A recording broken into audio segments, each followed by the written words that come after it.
It's streaming. Hey there, guys. Hey, how are you? I'm host Eric, who's talking with famous people. I'm here with Rachel. What's called Intuition Stream. As you can see, I start off in a really intuitive way. A way that normally people go, well, that's what I expect, that's what I get. Thank you, Eric, for being so intuitively direct. I'd like to announce that I put today's live stream on ultra low latency. And according to the thing I just read, when I hovered over the question mark, a little pop up explanation that I just read, it makes there less of a delay between when you put something into the chat and when I get to see it. So I put it, if you put ultra low latency, supposedly it maximizes high interaction and engagement with the audience at the expense of you can't do 1440, it doesn't support closed captions, and there's something else it didn't support. But I don't use any of those things anyway, so it's fine. So, if people do, in fact, attend today's live stream, what they will get to experience is something called the wonderful, wonderful, wonderful, wonderful world of ultra low latency. I'm going to go on. I'm going to go ahead and put on this slideshow now. So you can see we've got some pictures to keep you engaged while you're bored with the words. These are going to switch up every 32 seconds. So you can expect less than 32 seconds, I guess. I thought I put it at 32 seconds, but maybe not. And they're all themed psychologically. Because, why? Well, that seems to matter a lot to people. Even maybe to me, it matters more than I think. I like pretty pictures. I like to think that the images are there to help me get along with the information. Other people might feel the same way. Dumb, genius, good evening to you. Yes. A very good evening. Very good evening. It's not just a wish, it's a command. So, I hereby command you to have a good evening. If you don't, you could get in trouble with me. And I'm always watching, remember that. You may not think I'm keeping an eye on you, but I am. I am always watching. I'm like Santa Claus mixed with the NSA. Ooh, look what that picture says. It says relevant. It's got a circle around it, and it's got some arrows going out. Smitty Werben Jagermanson is here again. Hi, Smitty Werben Jagermanson. Yeah, hey. First time meeting you. One of the things that I was thinking about titling this stream, in fact, was things I miss in the chat, or like, you know, the secret history of the chat, or something like that. Because when I do rewatch videos, it's never the case that I haven't missed a number of things in the chat. And sometimes it's the case that I have missed hugely pertinent things. So here I am listening to myself talk in the chat. Because I've missed one of the things in the string. Because I tend to skim shit over. And as a consequence, I sound kind of like an idiot. Because that thing I'm saying has been addressed and I've not, I've not seen it, but I'm acting as though it doesn't exist as a consequence. Hey, Cotton Cat. I always save videos for later, but I guess it's for the time when I'm in heaven. Yeah. You can only line up so many planned future instances of. These are some examples of magical thinking. Instances of things you're going to consume. If I use this mug, I'll have a good day. I cause a thing to happen by thinking about it. If I ignore my symptoms, they'll go away. Oh, well, I have it on random, so you may see a repeat before we've completed the number of pictures in the slideshow. Oh. If we get bored with these, I could always probably add more while we're streaming too. True. So, this stream's called Intuition Stream for a reason. Because we're going to turn on the intuition on high. So if anybody has any mysteries, for example, with just a couple of clues they like to throw out there, Ooh, we're definitely down for that. pow, intuition solves it. Boom. Just like that. If you have a lot of intuition and you'd like to share some with some friends who could stop by, it is BYOI. But as you know, not everybody always brings their own intuition. So please be generous with yours. If you brought a 12 pack and you're one person, you don't need all 12 intuitions for yourself. Okay, don't get that drunk. If I avoid the thought, the thing won't happen. I'm so guilty of that. I'm pretty guilty of that too. But see, it's not really magical thinking because I'm not relying on a, I guess you'd say like a causal relationship there. I'm just thinking, well, it is true that what you're choosing to observe is going to impact your observations, going to impact your life. Rational or logical thinking implies we systematically search for reasons and evidence and use those to come to a conclusion. Intuitive thinking implies that we go with the conclusion that appears reasonable or feels good without necessarily making our evidence or reasoning explicit. That's a very rational definition of intuitive thinking.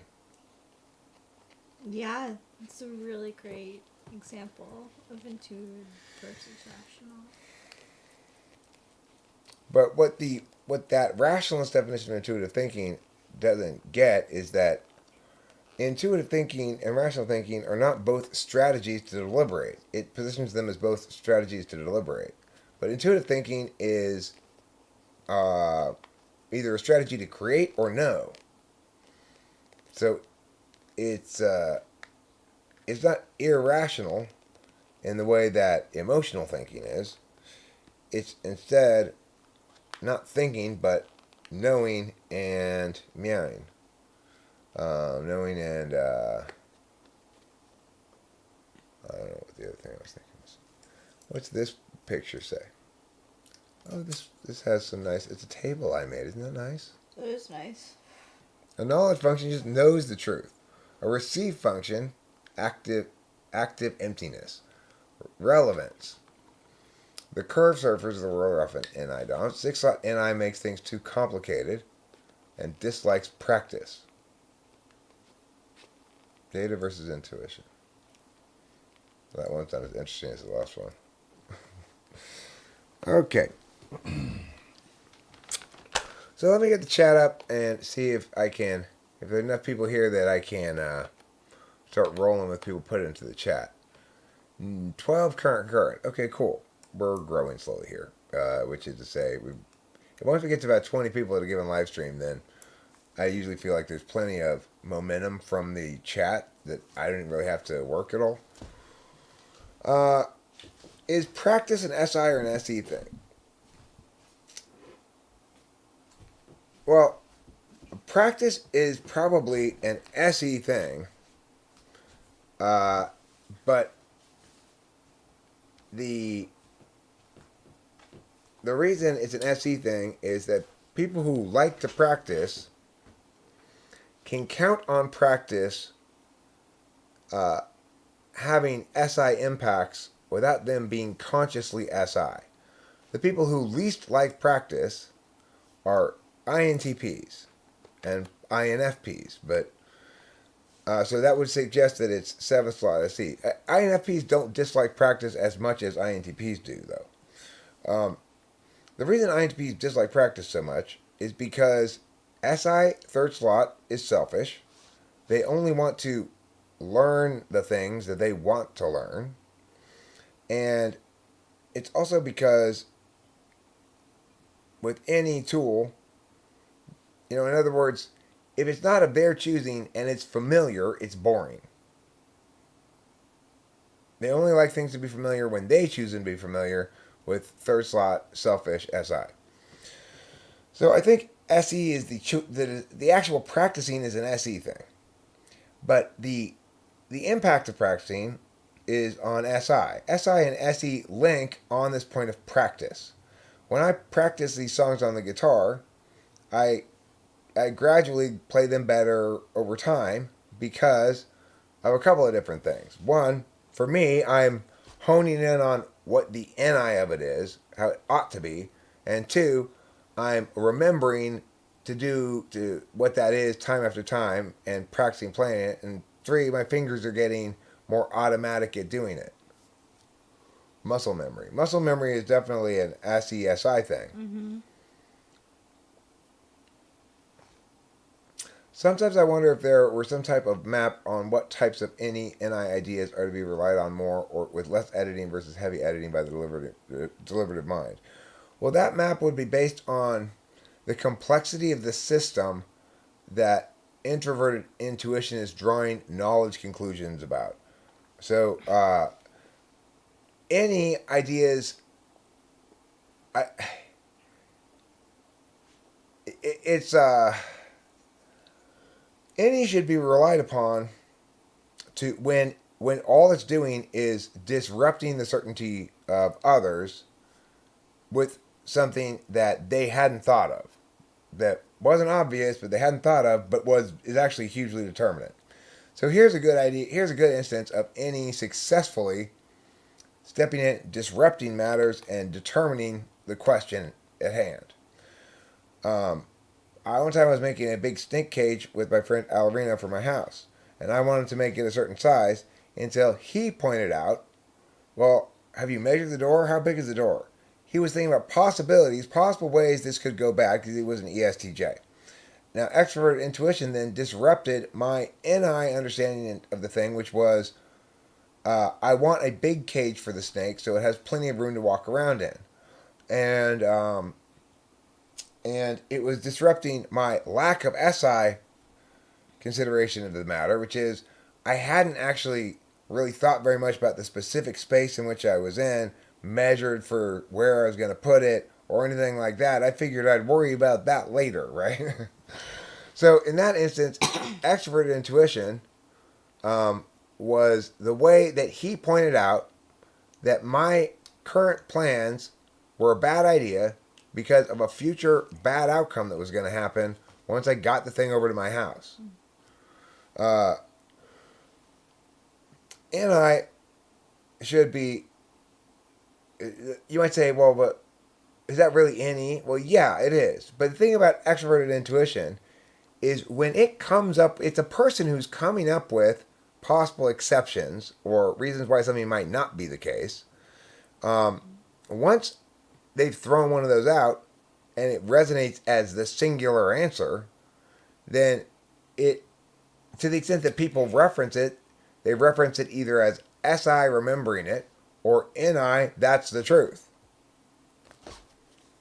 It's no, you can't, you, nothing that any generates retains its quality of NE, right? It's like it's never experienced by other people as extroverted intuition. They experience it either as resonating with their introverted intuition, their introverted sensing, or their extroverted feeling, or something like that. I gotta go get a beverage. Cool. Would you like another one? Still have my twist. I'll drink I that. guess I'm gonna maybe make myself a coffee. Ooh. You want some coffee? Yeah, I do. Did your coffee cup? Yep. Okay. Here's my coffee cup. Hi, Oliver Lineham.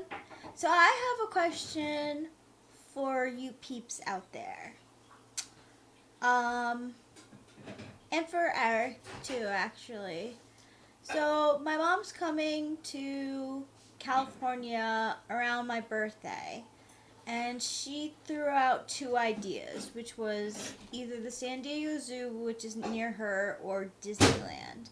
Now, she definitely knows that I've always wanted to go to Disneyland, but I'm like I'm kind of like leaning towards going because I've always wanted to, but I feel bad. Like I feel like you've been there probably like plenty of times, and like it doesn't feel like your thing. Your mom's suggesting the San Diego Zoo because it's a lot closer to where she's staying. Yes, Right? yeah. Would she prefer to go to the San Diego Zoo, or does that matter to you? No, I don't know. That's a good question, though. I don't know if she would prefer to.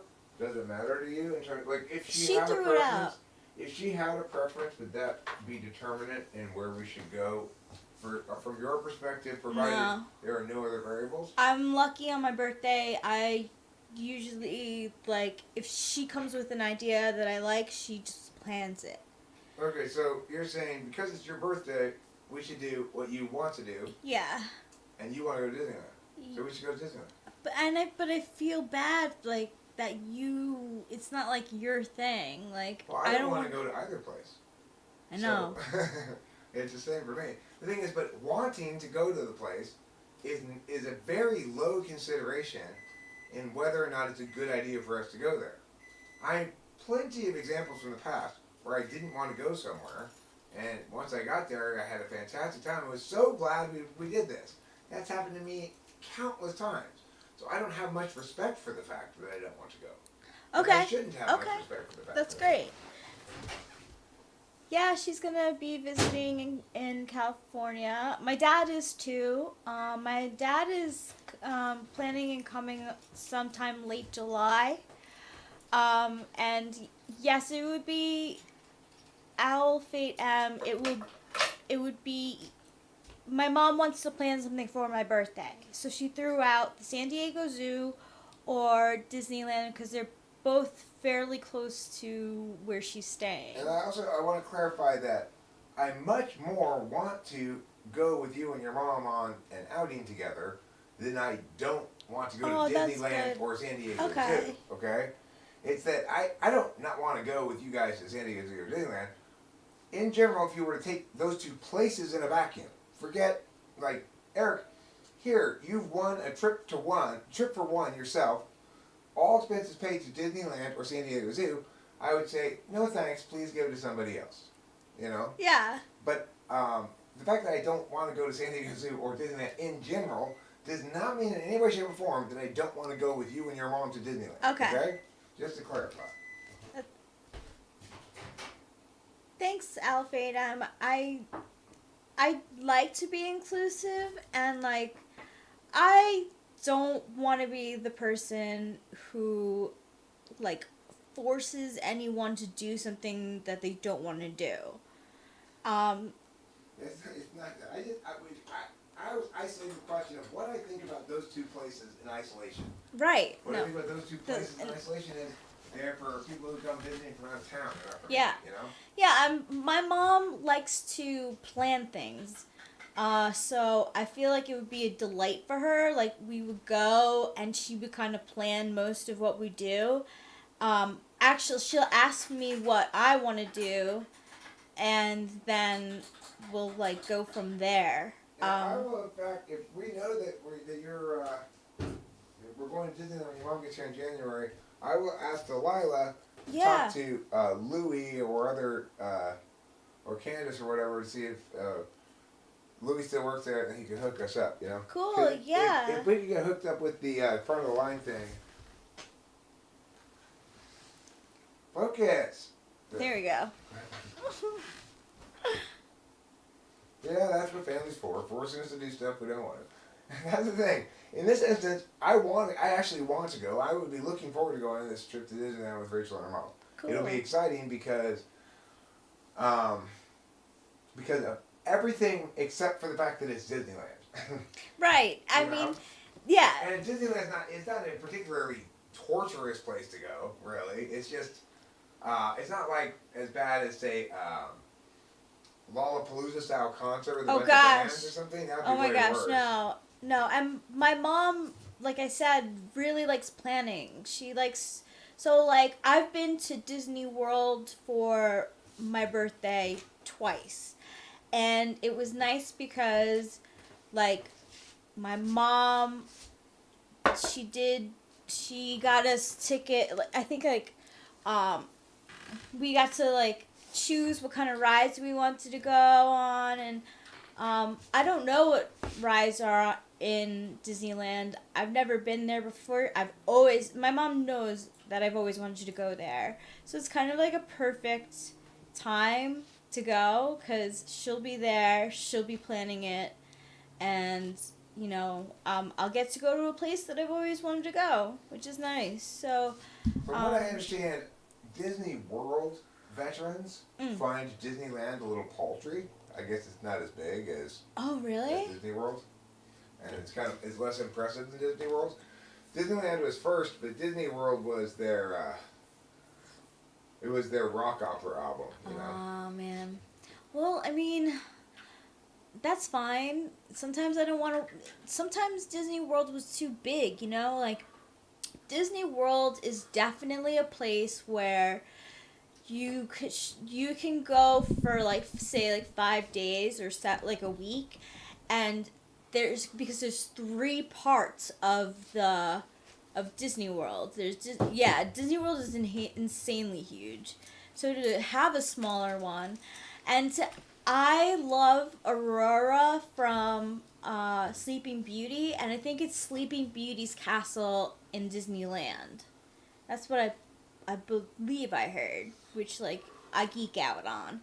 It'll be nice to see something else besides Cinderella's castle. Apparently, they just opened an immersive experience where you can have the experience of going and raping her sleeping body. Oh my god! No, I'm just kidding. They didn't really add that right. Phil.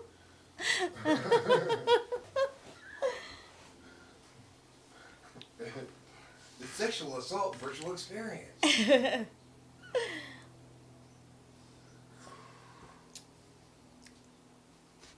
See, Six Flags, I don't know. Like, that's a little bit too much for me. I've been to Six Flags like a few times, and I always have fun when I'm there. Like Eric says, like, it wouldn't be my choice, but anytime I'm invited to go to Six Flags, I have a good time. It's just that like I'm kind of like I can get skittish when it comes to rides. I guess Snow White just makes me think of this guy kissing this girl in a coma. Yeah, it is. Right? It's like, why is he so infatuated with this girl in a coma? He didn't even know her when she wasn't in a coma, did he? Yeah, Oh, they have a moment. They have a moment before she falls into a coma? Yes. I mean, what is he, some sort of a otaku? It's like the only girl he's ever spoken to, and now he's desperate to be with her forever? You'd have to ask him. I'm because just saying. They have... Okay, so, like, they're in the... have you seen the movie? Yeah, I saw the scene where he kissed her a couple of bodies, but what they didn't show was the other scene. What other stuff he did to her body when she was in a coma. That's true. They didn't show that scene. They said it wasn't appropriate for kids. But Disney is known for having, like, little bits that's not for kids. Yeah. Like the let's go have sex. Yeah, right. Or that moment in Pocahontas when you can see she's clearly taking up the ass. You remember that moment? Don't make me spit out my coffee. I'm dancing with all the colors on the line right now. Ah!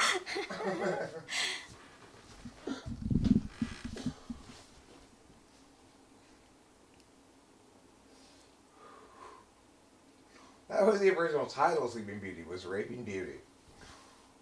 Give her mania if a kiss wakes her up. I think if a kiss wakes her up, then a boob squeeze would be like, giving her a shot of adrenaline, and full blast penetration would probably be, she'd be like that Finnish soldier who tweaked for 2 weeks on cross country skis in World War II. Tweak out on skis. Yeah, I saw this great video of the story of the Finnish skier who took a whole bottle of German amphetamine soldier pills. So, he was in charge of his little troop of Finnish soldiers, right? And they were cross country ski soldiers. This was during the pre-World War II when the Finns were fighting against the Soviets who were trying to take over Finland. Well, what happened was they were teaming up with the Germans to fight off the Russians at the time. And the Germans had given them a supply of these pills. And he was in charge of his whole squad's pill bottle. But for some reason, in the moment of panic or something, he just swallowed the whole bottle of pills himself. And the story, they found him, or he came back or whatever, like 2 weeks later. His BPM for his heart rate was still like 200 or something, and he basically hadn't slept at all in 2 weeks, and he was kind of totally crazy. But he lived, and then he eventually came back to himself. At one point, he reported he was cross country skiing. He was lost. He didn't know where he was, and he saw some fires up ahead. And by the time he got close enough to tell they were Russians, it was too late to do anything except just ski right through the Russian camp as fast as he could. And he reports all these Russians, like a few seconds behind him, were like, shouting in Russian, getting up and trying to chase after him. But it's too late. He's on cross country skis. It's the middle of the night, and before they even managed to really make chase of him, he was out of their camp and off into the darkness of the night.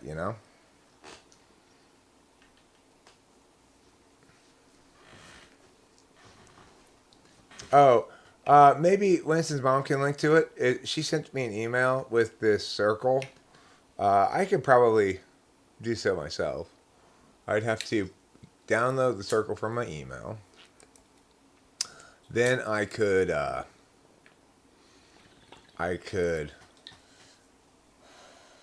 upload the circle to Google Photos, or just save this photo to Google Photos, and then I could poop on your face.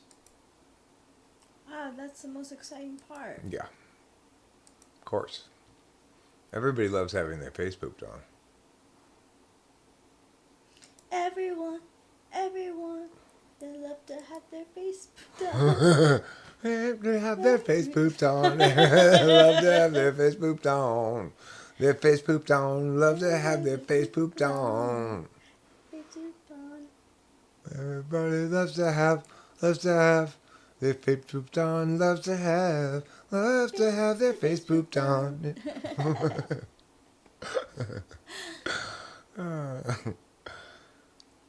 Let me poop upon your face.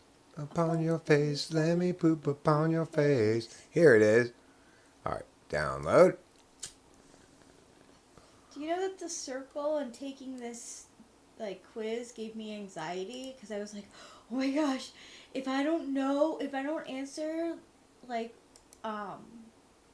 Correctly. correctly, if the answers don't match, then I don't know my boyfriend. That's what I felt. Oh, I said, let's play a game where I'll put down what I think. You guess what you think I'm going to put down. So you got a lot of them wrong, but I got the whole pink section right. Good. But the thing that I thought was interesting about it, I wasn't looking to see if we matched like that. I thought it was revelatory about how we were approaching the question from a different angle. Okay, so now it's here. Now I need to meow it with the meow. And then I'll meow it here. And I'll meow it here. I'll create a link. Pew, with the pushing of the button. Oh, your dad's here. And we'll copy. Hello, Father. Hello. Thank you. Oh, sorry I parked in the driveway. I don't know why I thought you were leaving. Okay. What they do. All right, thanks. And then I put the link right here. Here you go.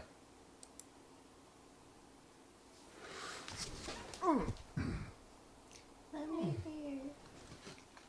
One thing I want to say about intuition is that while sensors are not intuitives personality type wise, that doesn't mean they're not intuitive about various things in their life. Yep. It's very silly to deny the realities of intuition to sensors just because they're not primarily intuitives. They're still going to be quite intuitive about any given number of things and have good intuition or good insight about things and say things that intuitively resonate.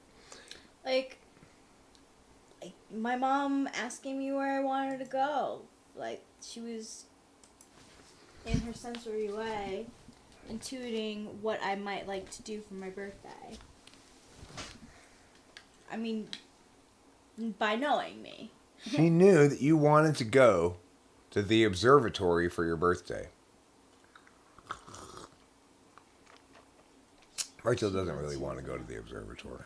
Yeah, you said it's nothing. The only reason why I want to go there is because of Rebel Without a Cause, obviously. Like, I'm actually referencing a question I asked one time as an FI question in a typing session. I've asked it a few times actually, which is the question which says, okay, pretend it's your birthday. You've told your mom, your dad, and your friends all the same thing.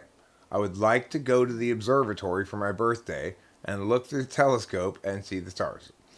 Now, your mom has purchased you a bunch of items from the gift shop of the observatory.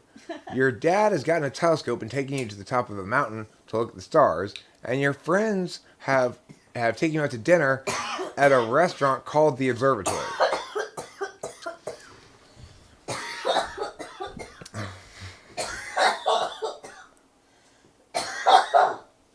Now, you've gone to a lot of trouble to explain that you really very much want to go to the actual observatory and look through the actual telescope. And then, so who are you mad at now, basically? It's funny how I've had people respond. I haven't asked that question enough, but one person responded, "Mom, I'm mad at my mom, obviously." I was like, oh, okay, I didn't know there was such an obvious answer to this question. Go ahead and tell me why. Well, she should know me better, or something like that.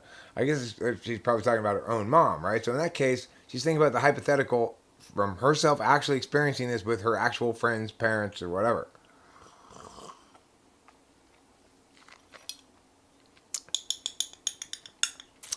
This is the Countess story. Remember when she got all kaflooey over the family responses to her request?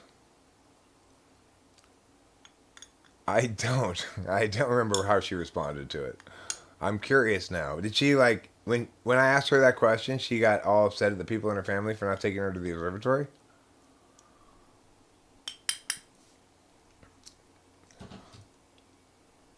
I'm mad at myself for pretending to care so much about going to the observatory in the first place.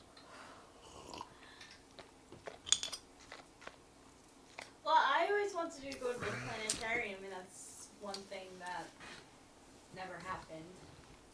Well, see, I'd be frustrated because, to me, if, let's say these people had asked me, what do you want for your birthday? And I really did want something.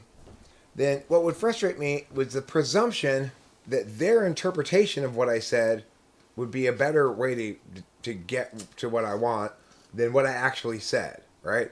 It would be another example of people ignoring my words and trusting their interpretation over the literal meaning of what I was saying, which is silly because I don't try to make other people do my work for me when I'm talking. I say what I mean, you know. I don't expect you to have to do a lot of interpretive work to understand what I'm saying. That's a really funny story. Winston's mom, the Countess, said for her birthday she wanted to go to the observatory. Her father booked her a dinner at restaurants. I am pretty sure, Winston's mom, that you are conflating her answering that question and her telling an actual story about herself. I am pretty sure she never had any such experience, but I may have asked her the question and she may have answered it. Hi, Cameron Fox. What's up? What is up? Well, right now, our intuition levels are up. I'm intuiting at lightning speed right now. So, insights, wisdoms, truths, they're falling from my mouth like manna from heaven. Hey, eucalyptus koala. It's you and your intuition, Cameron Fox. You are one of the most intuitive Cameron Foxes I've ever met. INTJ, our virtues and our failings are inseparable like force and matter. When they separate, man is no more. What an INTJ quote, right? Mm-hmm. Our virtues and our failings are inseparable. No, they're not. That is the dumbest. That's the dumbest thing Tesla ever said. Right there. That is the dumbest thing Tesla ever said. No, that's the point, Mac Daddy. I'm saying you must have just gotten here. I just finished saying it.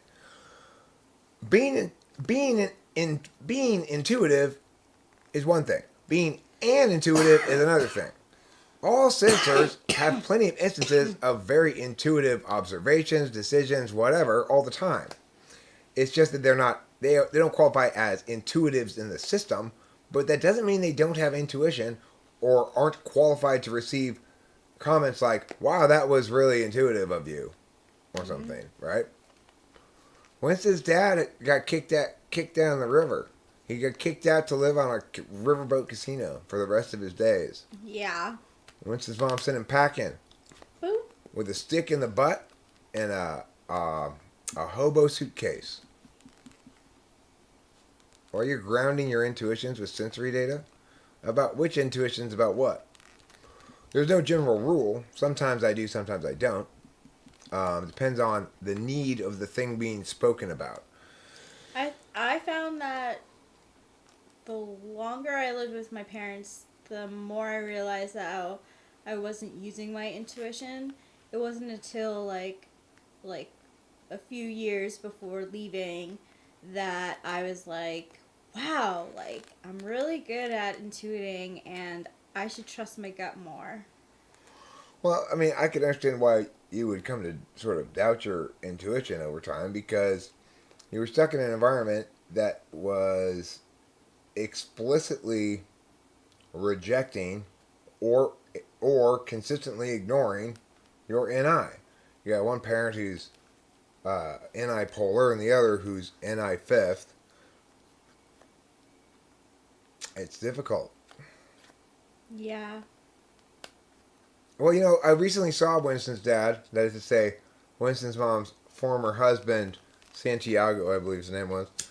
Anyway, I recently met him. He was riding the rails with his hobo suitcase, and he said he'd never felt so free, never felt so alive. I answered that already, Joshua Fox. I said, it depends on the specific instance. Sometimes I do, sometimes I don't. So whether or not one ought to ground one's intuition in concrete data depends largely on what one's doing with one's intuition. I have a responsibility to ground my intuition in empirics if I'm claiming that my explanation for something is both correct and should be used as a justification to advocate for some general public policy. So, if in fact I'm just using my intuition in my own life, there's no particular reason why it's better for me to force myself into a deliberation frame of reference. I should probably be better off trusting my intuition, you know? Can I do some intuition with your cards?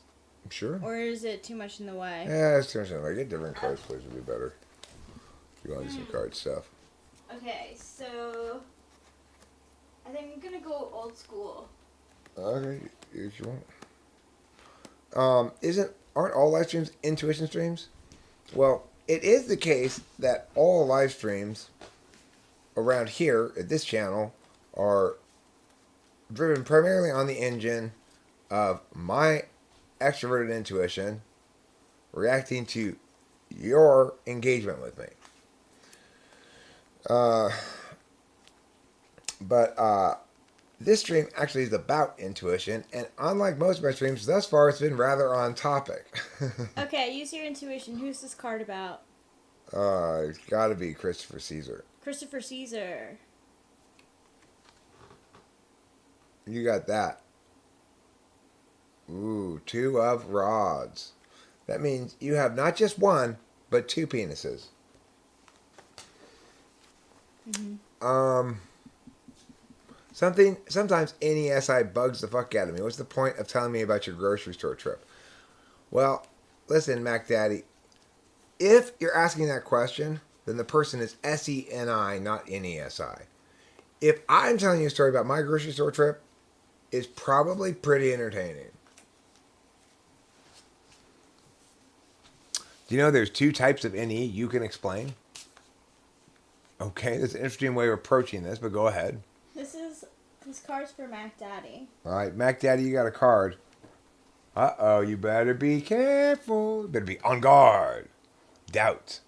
Worried, wounded. What does that one say? 9 of Rods. Resistant? Resistant.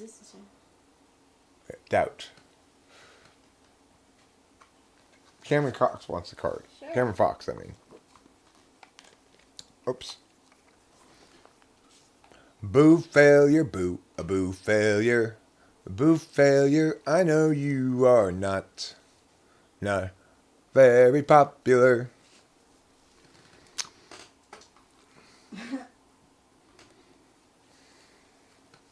256 types of NE. Exactly. There's masculine, feminine, neuter, transgender, African American, transracial. There's all kinds of different ones. Cameron Fox. Cameron Fox gets an orange card. Everybody gets an orange card. You're vivacious and extrovert, fiery and fun. Queen of Rods, gregarious one. Hi, That's your Sean card. Ryan Barron. Hi, Sean Ryan Barron. Yeah, look, it's tempting to make sort of observational dichotomies on positivity negativity grounds, but it's not a meaningful distinction. So, for example, I can extrovertedly intuit ways in which I can support a notion, or I can extrovertedly intuit ways in which I can negate a notion. In both instances, I'm using exactly the same kind of extroverted intuition. It's just my purpose is different. Both of the clown, these are the Rock and Roll Tarot deck.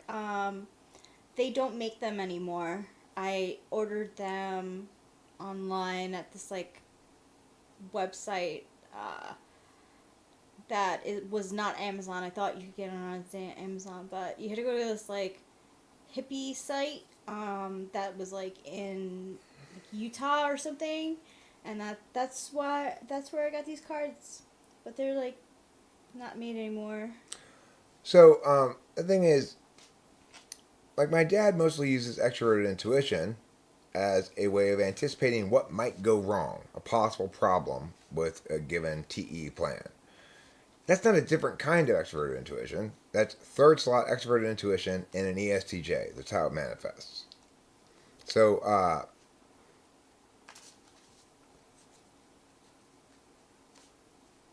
NHP's NE preferred. That's absolutely not the case. So, first of all, Fate Wind, it's interesting that you would say that my ENTP NE would prefer to discuss subjects that are positive, since every time I talk to you, I'm negating just about everything you say. So you're not using any of your own experience to draw that conclusion, that's for sure. They're comfortable discussing negative and positive aspects, which ENFPs already say. Well, that's not what any of the actual experiential data suggests. They're much less comfortable with conflict than ENTPs. When they have conflict, they'll go away and cool off for days or weeks. Where it rolls right off the ENTP's back. So far, you made two factually false claims, and I don't know what to do with it. Rachel's not an ENFP. Rachel's an INFJ.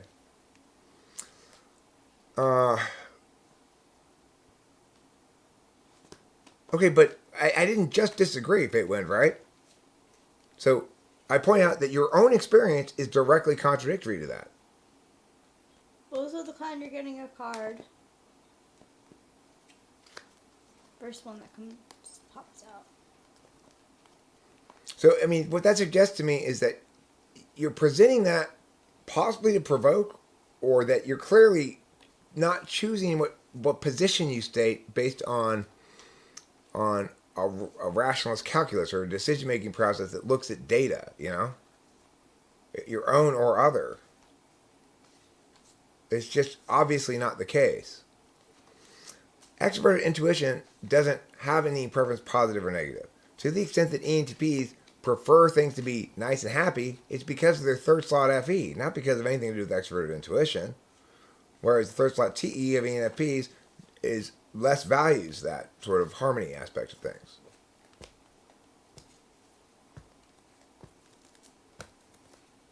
Why are ENFPs overrepresented as SJWs and ENTPs are not? TI polar?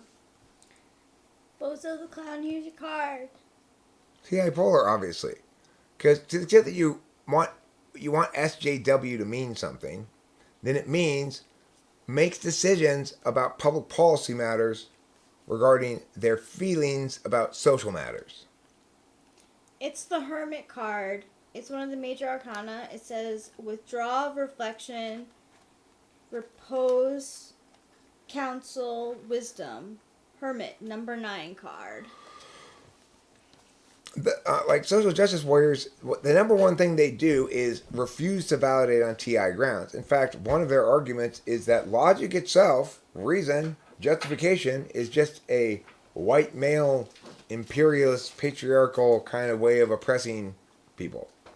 It's silly because if they're right, we should pay no attention to what they're saying because words don't mean anything and arguments are worthless.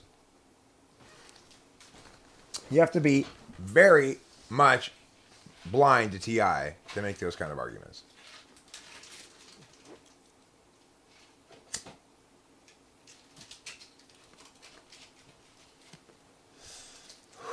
You're a crab? That's Cancer. Yeah, you know that. But they had another word for it back in the 70s for a little Did they? while. Remember we saw that thing about the different clothes, the pants for the different astrological symbols? Oh, yeah. And I said, well, what's this one? I've never even heard of it before. Yeah. And you said, oh, they called Cancer that. Sometimes they call that Cancer that. Lobster? No, it was a word I don't remember what it was. What's another word for the Cancer astrological sign? I will look it up right now.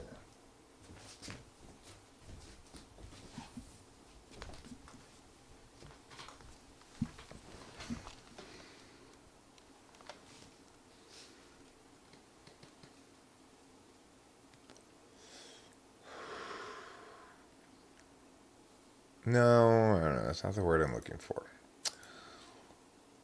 Oh, that's right. It was your mom's face. What's another word for the Cancer astrology sign?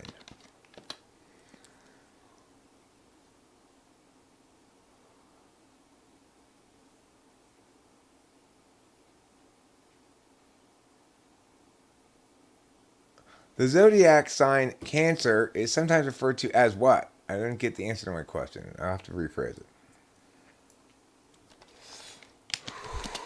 The astrological sign Cancer is sometimes called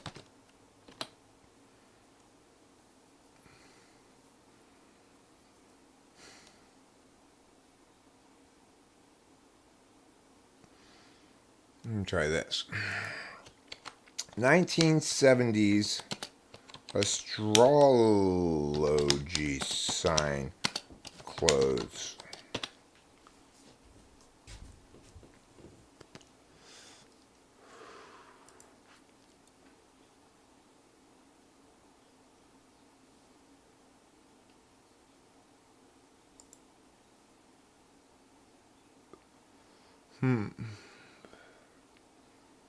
It was from, I think, J.C. Penney's or something.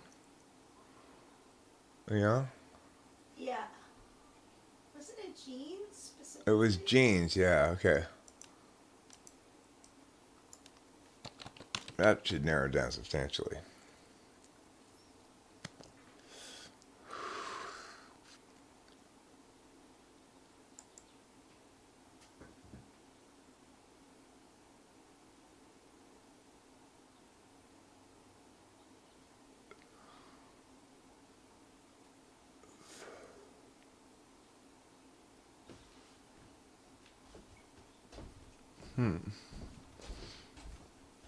Put pants. Let me put J.C. Penney.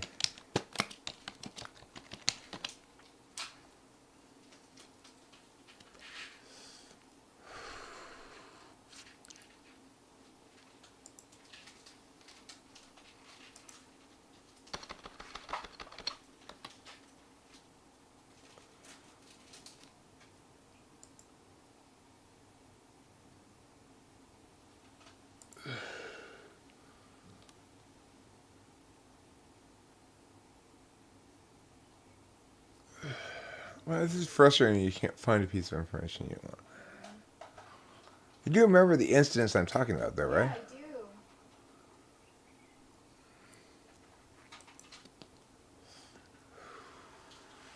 It's like, I know it happened. I was there with you. I just don't remember what the name was.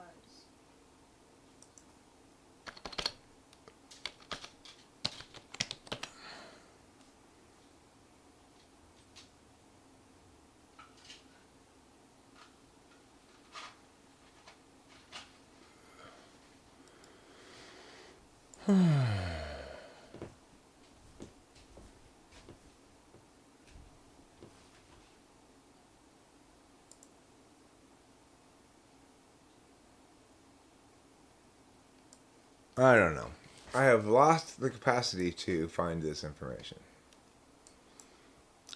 There was a pair of pants for each of the signs, and one it didn't call cancer cancer. It called it something else, and I don't know. I've given up hope of ever knowing. I just fallen into a deep despondent despair over this matter, never again to live a full and happy life. That's how important it is, but nevertheless, I've given up.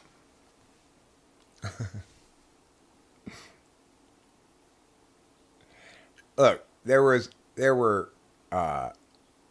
12 different kinds of pants, and all the names on the pants were the normal name. Yeah, all the names were the normal name, except for cancer, which had a different word for it that I'd never heard before, and I can't find what it is.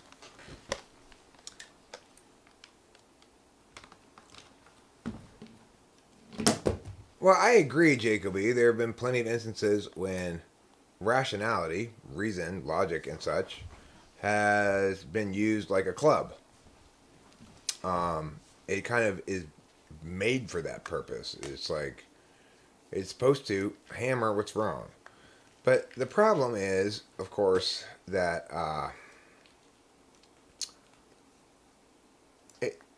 TI users are subject to the same problem that everybody else is subject to, which is none of us are taught this shit when we're kids. None of us have it explained to us that the reason you think like this is because you have these sets of perspectives that stem from prioritizing certain kinds of ways of paying attention over others, right? Nobody explains that to any of us. So TI users end up just thinking, God, everybody else is dumb, right? Because society in general is telling us that TI is smart and TI is right, but people as individuals aren't using it very often to talk about things. TINE people get especially frustrated because from our perspective, the only reason to talk is to discuss ideas and which ones are more or less true and which ones provide us more or less meaningful utility as knowledge and epistemological tools. But a lot of people, their first response to that, if we're just dealing with them directly, is okay, so why are you telling me this, or what are we talking about, or whatever. And then I'd get frustrated when people start talking to me about stuff but aren't really trying to move forward with the ideas. Like last night, Sean came on and I asked him a question and he didn't answer it till the third time I asked him, and it was frustrating to me. It was frustrating because, to me, the purpose of having this conversation is to resolve points in dispute and agree on what ought to be or ought not be or whatever. And for him, since that question made us be adversarial in some sense in his mind, then he tried to simply avoid it. You know. The point is, intelligence is a stupid word. Okay, intelligence is a stupid word because we already know that the IQ test is a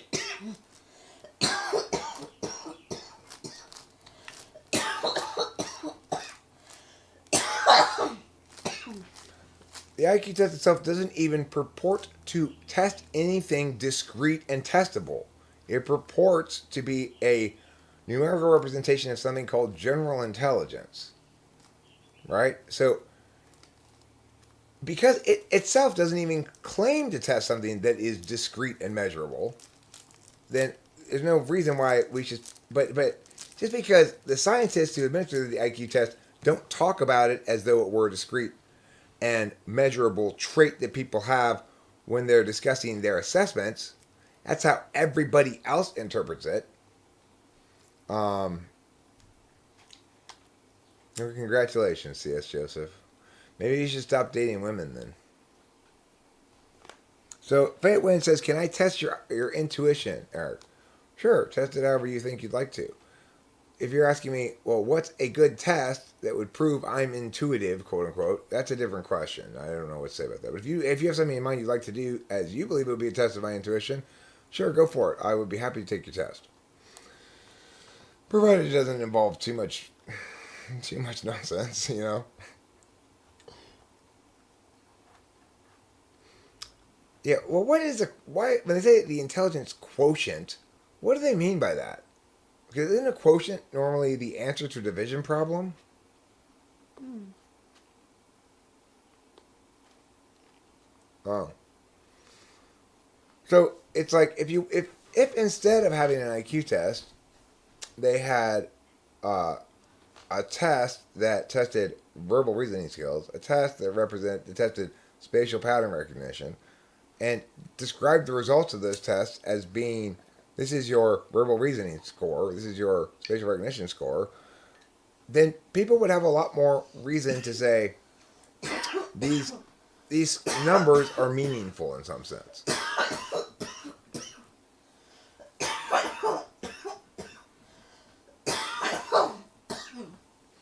But because the thing that they're testing is a glob of various skills. Okay, so the problem then is the combination of those results into a specific number, right? So what causes people to be so wrong about IQ is not so much, like I was saying before, right? It's not so much the scientists themselves and what they're saying about it. It's how people interpret it. People interpret IQ, composite IQ score, as a distinct and discrete attribute that's measurable. But it's not. And IQ test makers don't claim that it is, right? So it's just wrong people who claim that it is.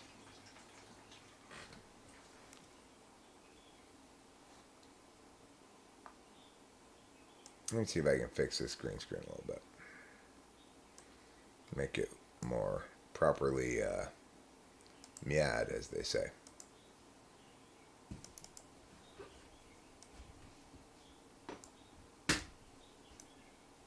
There, that's better. Okay, now it's more properly miad.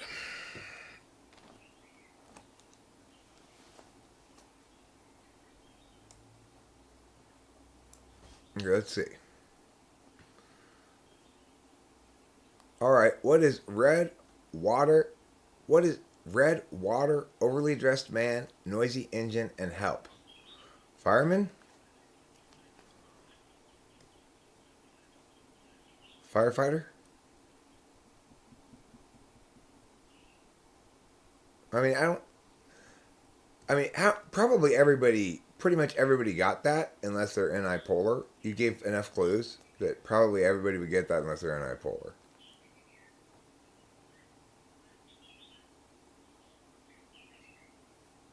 I mean, that's the thing. I don't think that's representative of good intuition on my part. I think it's representative of the question's a little too easy. Not that it's saying I have bad intuition, but also you're testing introverted intuition, not extroverted intuition. We should remember that. And there. And also we should remember that your mom's face got that question wrong last night. Ooh. As I was slamming her face in the back seat of my Plymouth Pontiac Moreno, which I have. Was there ever a Plymouth called a Plymouth Moreno? Doesn't seem like there probably was. I used to have a Plymouth station wagon. I forget what the name of the Plymouth was, though. I had a Plymouth station wagon too. We had growing up like a blue one. It was a Chrysler Plymouth. Plymouth. Eric, do my any test. Any test. Explain creatively the process of a monkey jumping through a flaming hoop. Well, a monkey jumping through a flaming hoop, of course, first must prepare themselves mentally for the upcoming task. They have to consider, why am I about to jump through this flaming hoop? I feel resentful about it because chances are people have compelled the monkey to jump through the flaming hoop, or at least encouraged it in such a way that maybe it's not really truly an implicitly motivated decision. So after having some bit of a crisis of identity, standing there at the starting line, the trainer of the monkey says, come on, Bonzo, you can do it. And the monkey turns to the trainer and says, well, so far so good with this individual. They've successfully kept me fed. I've not died doing any of these ridiculous, apparently arbitrary and pointless things that they're having me do. And they seem very satisfied by it, so I'm going to go ahead and attempt it. The ring appears to be amply large.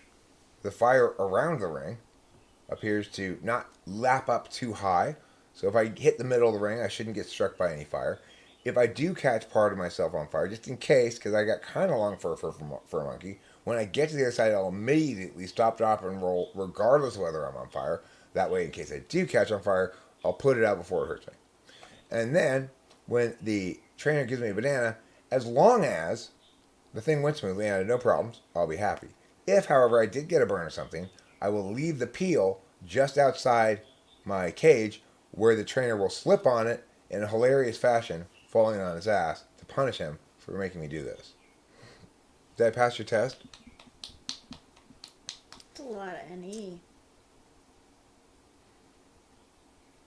Right, but if, for example, you have a job where you need somebody to make up random stories about monkeys jumping through hoops of fire, I'm your man, right?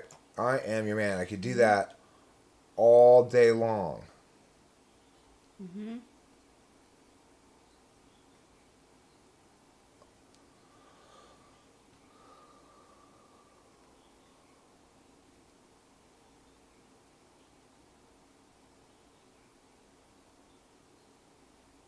I'm actually an ESTP who confronts his any demon. How do I confront it? I'm curious about that. Question. Do I confront it with my fists like an SE Dom ought to? It's just that I've got my any beaten up so badly that it's always working nonstop slave for me as I sit back and laugh with my SE Dom. ESTPs don't like to talk as much as Eric. They have any role. They will hate to have to do what Eric does almost every day, talking just for talking. Hey, I'm not just talking for talking's sake, Fatewind. I'm talking for you. Why? Because the only reason I make YouTube videos is because I love helping people so much. That's why. And every time I explain to you why you're wrong, that's charity work I'm doing to help me get into heaven later. He cares. I care. I care because I know that you have to get a certain number of points if you want to get into heaven, or you have to redo the whole level again. Oh my gosh. So. That's good knowledge. Well, every time I correct you, that's one less thing you're wrong about. It's true. If you accept my words and adopt them as your own. Hi, Rebecca.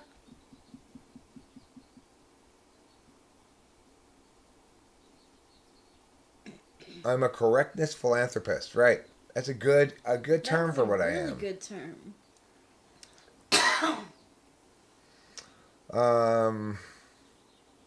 Yeah. In fact, I've thought before, what would I do if I won this big lottery prize? Occasionally, I come in and I see, the jackpot's $500 million, and I get a lottery ticket. I never win anything, of course, but then I'll think, what would I do with some of this money? And one thing I always say to myself is I'd like to put up billboards that are instructive about the right to nullify as a member of a jury and the importance of jury nullification. That's good. What's jury nullification? Jury nullification is when jurors refuse to find somebody guilty of a crime because they believe the law is unjust, not because they believe the person's factually innocent. I didn't even know that happened. That's terrible. Fate wins. you,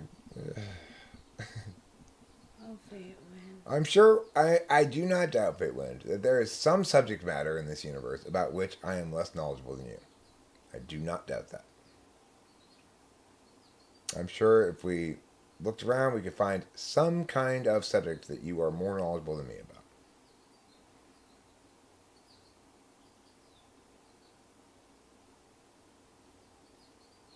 My intuition is your wife is hot. Well, thank you. Your intuition is Thank you. spot on the money.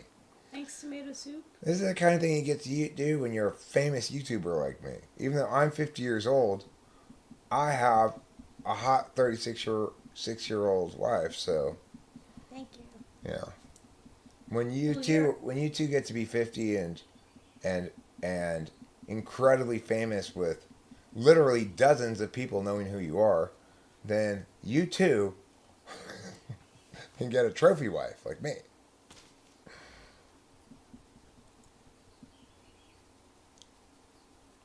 Who's pansexual? C.S. Joseph's relationship with DSP's wife via Megan Lavota's girlfriend is pansexual. Such a fly steezy couple. I don't know what a steezy is. What's steezy mean? I don't either. Yeah, I have What vanity does plates too. Steezy mean, Ryan S?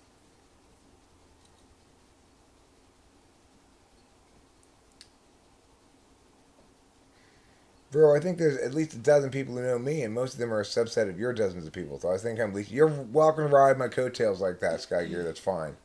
Go ahead and ride away. I know literally dozens of people from the internet, so if you want to meet some of them and they happen to be here, Yeah. that's your you prerogative. never I know. won't get in the way. It's happened. This kind of networking is what takes people like, you, a regular person, and makes them hugely important, like me.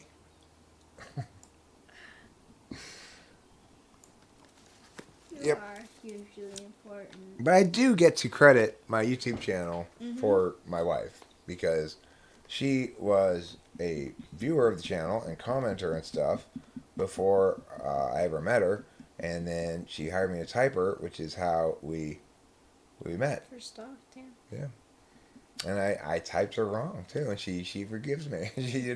She didn't go, oh fuck, no, I don't want to be with this guy. No. He can't even type me right in an hour. Fuck it. No, well, that had been the closest to being right. I don't know, I was settled with that, at least at the time. Then I would think of ENFJ people, and I'm like, I'm not like that. And one day, we were talking about a song, and I was like, I had an SI moment, and Eric was like, you're not an ENFJ, you're an INFJ. I want to watch a pornography movie of an orgy that includes C.S. Joseph, DSP, Shannon, Megan Lavota's girlfriend, Lijo, Queen's Gambit, Marty, and What about Frank James? Frank James. Now you know what? I'm gonna put in Michael Pierce. Okay, Michael Pierce. I'll get that INFJ instead. A lot of people know him. Yeah. They don't know what he looks like. And Actually, I don't they can make it pay-per-view. I heard the Queen's Gambit secretly has a love boner for Rachel. Well, that wouldn't shock me, but Wait, who? Queen's Gambit. Yeah, A love he's Queen's Gambit. I think he has a love boner for Eric. Not me. I'm not sure he's entirely well, is the thing. So I tend not to. I try to remember that, but like he and Marty and Ashadeep, they all seem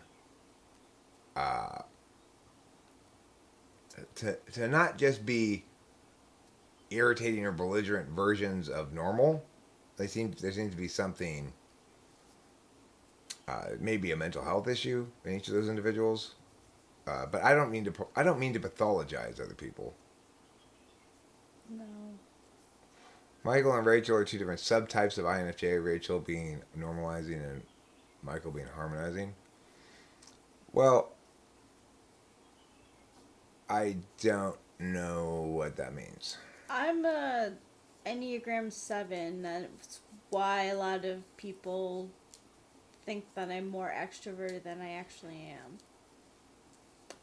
Because I'm a wackadoo 7, okay? So it's definitely possible to taxonomy INFJs into subtypes observationally, just like it's possible to taxonomy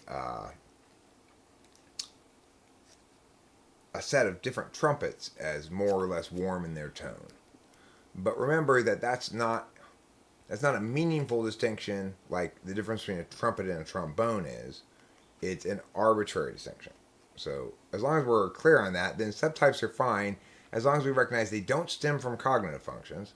They're not real like cognitive functions. They're just observational and arbitrary divisions between different sets of INFJs playing out in similar ways to each other, and that is distinct from the ways a set of other INFJs generally play out. So it's better not to call them subtypes, right? It's better to say, because that's misleading. The reason Rachel and I get along well is due to a lot of different factors, but none of those link to a cognitive function subtype. There's no such thing. Now, we can point out that an ENTP 7 and an INFJ 7 have something in common that an ENTP 5 and an INFJ 7 wouldn't, right? And so in that regard, we're accessing sort of the idea that we need to go a little further than cognitive functions, which is great, but we're not making the mistake of trying to do it with cognitive functions, which is also great. Facts. Yeah, the discussion around IQ and intelligence is absolutely fucking toxic. Because there are people who are very enthusiastic about IQ and who really want to box you according to it. I can't count the number of people who've come around here asked me what my IQ score is. Yeah. And they're totally like befuddled when I tell them 107. Because it fucks with their entire worldview. Like, but I was looking for confirmation that you're right. I was expecting a high score, Eric. Well, you're not going to find any confirmation that I'm right or wrong from my IQ score, that's for sure. There's no way to determine whether I'm right or wrong through a heuristic like that. You have to actually evaluate it on its merits. Sorry. That's how it is. Yeah. I don't want you to think I'm right because I'm smart. Think I'm right because I'm right.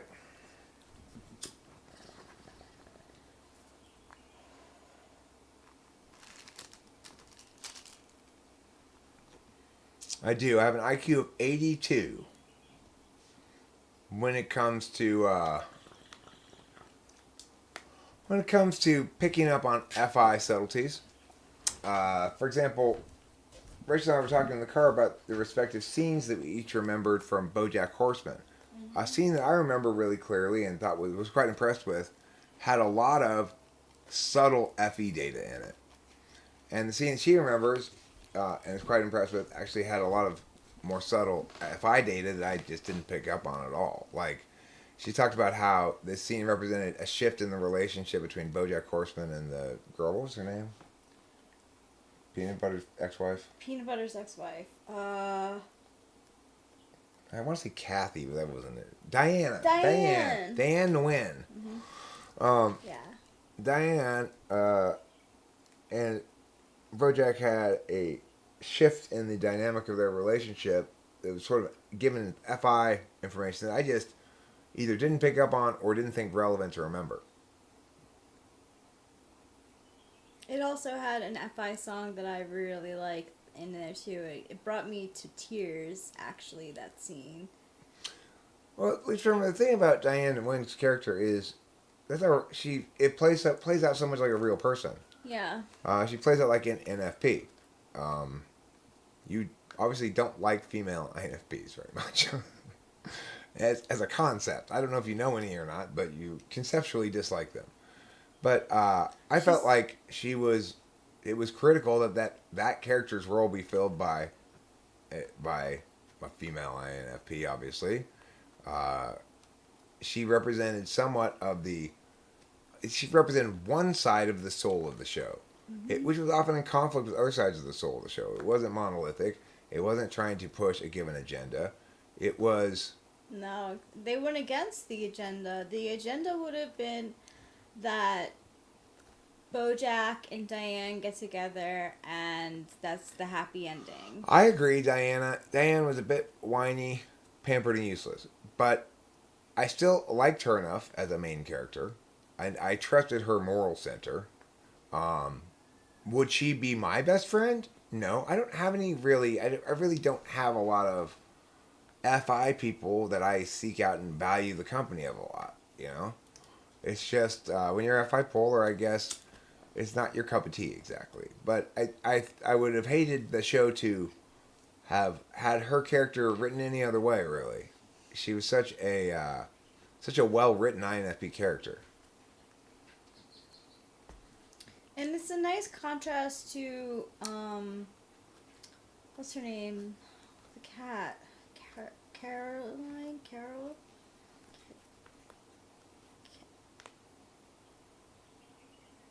Carolyn. Joseph William II says being gifted or high IQ makes life more of a ball ache than life is by default, not the reverse. Um, it really depends on whether or not you're in an environment that successfully appreciates and rewards your skills. The basic problem with being high intelligence is that, or whatever you want to call it, like the basic problem with being an outlier in some fashion is that definitionally you're doing stuff that's beyond most other people, and that's not a good way to be appreciated. You know, they talk a lot about how curve surfers in general, it's the second person who really reaps all the benefits of good ideas, right? Like, it wasn't Betamax who reaped the benefit of videotapes. It was VHS. It wasn't. You can't even think of them all because they've drifted into nobody's memory. But for all these big apps where the one that it became the standard, somebody came up with it first too soon, and it didn't fly because people weren't ready for it yet. It's part of the readiness part that curve surfers do. This artist Waxwell interests you, I think. Check out his music later. I might.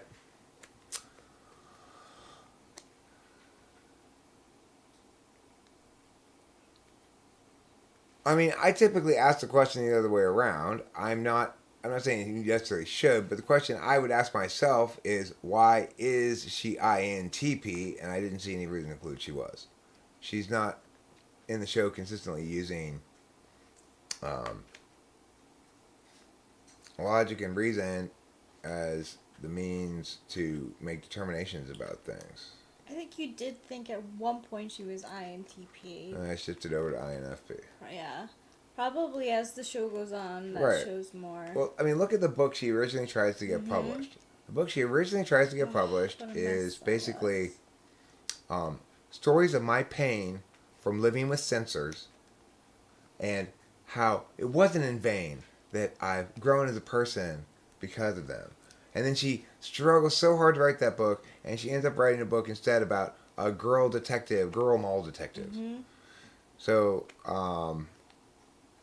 you know, the equivalent thing would be an INTP would instead be wanting to write a book about it incorporates Kantian deontology with postmodernism and a new all-encompassing philosophical theory, but ends up writing a sci-fi book with laser guns, right? So we know that she's INFP because that's the best answer because of the books she's trying to write. I think when you're looking at either artists that you don't ever get to talk to themselves or characters or something, if the character has work product, look at the work product. If you're trying to type an artist, type them based on their work product, not interviews and stuff of them. Or if you wanted to actually talk to them, then you could type them directly. But if you type based on people's published instances of affect, especially if they're not an extrovert like me, you're not gonna get their real personality. You're not gonna get a good impression of their real personality at all. So you'd be better off typing them based on their work. Yeah, I agree. I do. I'm thinking of actors that. You remember fighting with OPS in the comment section of the INTJ guy types? You mean DPS? DPS is the guy, OPS is the system, and BS is our conclusion about both. Yeah, OPS is the system, DSP is the guy, and just BS is the overarching conclusion about all of that. Heidegger. I've used Heidegger cards before in debate tournaments, so I've cut Heidegger before, but I couldn't, off the top of my head, tell you what it was I used, or I could check my Dropbox, type in Heidegger, and see which cards I have on it. But what I know I have a positive feeling and impression about him, and which I don't normally about philosophers. I don't have a favorite philosopher or anything, but I know that I've previously concluded that I like what Heidegger says, but I don't remember what it is now at the moment. I don't tend to keep track of which guy says which thing. Just the ideas themselves. Ah, right. Man acts as though he were the shaper and master of language, while in fact language remains the master of man. Excellent quote. Now that person is smart. They're somebody who's saying the correct thing in the correct way and makes me smile. I think Heidegger may also be the person who said, we are thrown into the world unawares. Which I love the adverb unawares. Of course, he wasn't writing in English, but regardless, that's the point. It sounds pirate-like. Or is that Heidegger, or was that what's that other one whose name kind of reminds me of Heidegger's name? Pie digger. Do you dig pies for a living? I do. I'm a professional pie digger. Well, I'm scientific, so you're wrong. There are 512 types objectively. Shannon and I agree. And how could two people both be wrong when they agree? We are also objective because we use TE. We make notations about data, and we treat it like the stop sign in Temple City, where all the Chinese women live. I had the street in Temple City called Garibaldi, which had no stop signs going east-west. And every street that crossed it had a stop sign. So, in other words, if you're going north-south, you have to stop. If you're going east-west, you don't. But there was a certain subset of the drivers in Temple City who were the welding mask white glove crowd. They were Chinese women who had on a welding mask instead of sunglasses because they wanted to keep the sun off of their skin, I guess. Typically would have on a mask before anybody was wearing masks. And they'd have white driving gloves on. Anyway, when they approach these stop signs coming south, I'm driving here, I see them, I go, oh God, here's another one. And every time it's like this. They come to a complete stop, and then they go. They don't look either direction. They just assume that they follow the instructions of the stop sign. Therefore, they're doing everything right. Dave and Shannon are like that. They think that science is symbolic. As long as I make the symbolic gesture of stopping at this science stop sign, I've done it right. It's not the best kind of thinking. Did Shannon cheat on you with Megan? Oh my goodness, Megan Lavoda. So scandalous. You randy, scandalous humpathon of sexual energy. Like, Good advice, Ryan. So my intuition, and I don't know this for sure, but I've seen pictures of Megan Lavota's girlfriend, and she just looks so ISTP to me. Like, the way she sits, even. She's got long blonde hair, blue eyes, round glasses, and I can see how an ENFJ can kind of think that an ISTP is an INFJ because There's a lot of NI, yeah, there's a lot of NI. which is pretty visible in the ISTP or ISFP, you know. And I think that's why they get along so well. Like, I believe they live together. Like, I'm an INFJ who live with an ENFJ, and I couldn't live with my brother either. And he's an ENFJ also. So it's like they're good friends, but they don't make good roommates. So that's why. So that's part of my intuition, saying that Megan Lavota's girlfriend, I think, is probably ISTP. And that's all my intuition. So, note that wink does not negate what you're saying. Okay? So, what Fate Wen said that got him timed out, or her timed out, whatever, it's a dude, I think, but, was they're better typers than you, wink. It's just their system's not original. My system's not original. It's not my system. I've correctly mapped reality. Okay? And with help from a lot of people in the community. It's not my system. It's not a system. It's a correct map of reality. To the extent that other maps deviate from it, they are wrong. Sorry. You know that's my position.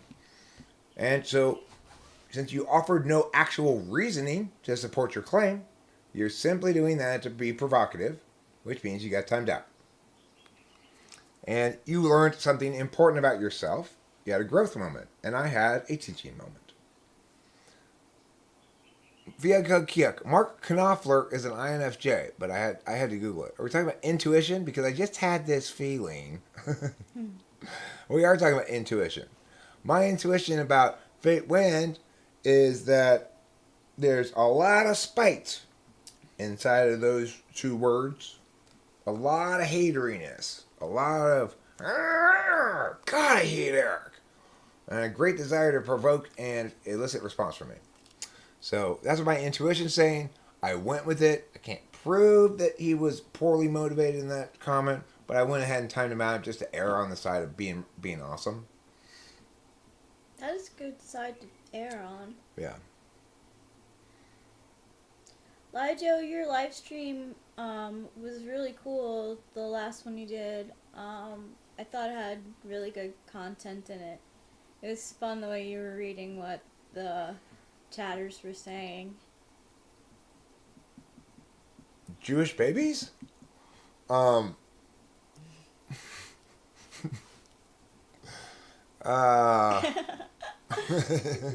babies. This is the man I love so dearly. Yeah, the thing is, I have no problem with bad claims being stated, false claims being stated, Jeremiah. I don't time people out for being wrong. I will time somebody out for being what I believe to be is fundamentally deceptive or disingenuous. So in other words, Fate Wind comes in behaving as though they want to talk about ideas meaningfully. But really, what they want to do is provoke, piss me off, get under my skin or something. So I could be wrong about that. I don't know. One can't prove really things about people's motivations. In this instance, I trust my intuition. I don't doubt that Fate Wind, if they stick around till after the timeout is over, will object strenuously and say, no, and chances are probably Fate Wind will even believe themselves when they say that. Probably they're not really fully aware of what's driving their own behavior. What is my dog's name? I don't have a dog. But the answer to that question is Lacey anyway. Lacey retains the right to be called my dog even after death. Oh, yeah.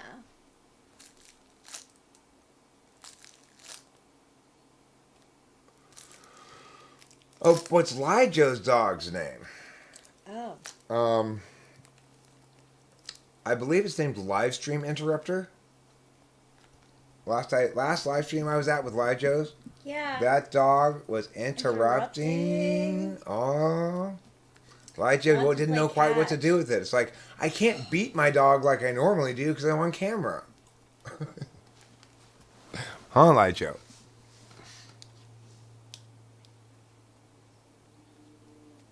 What's bisexual?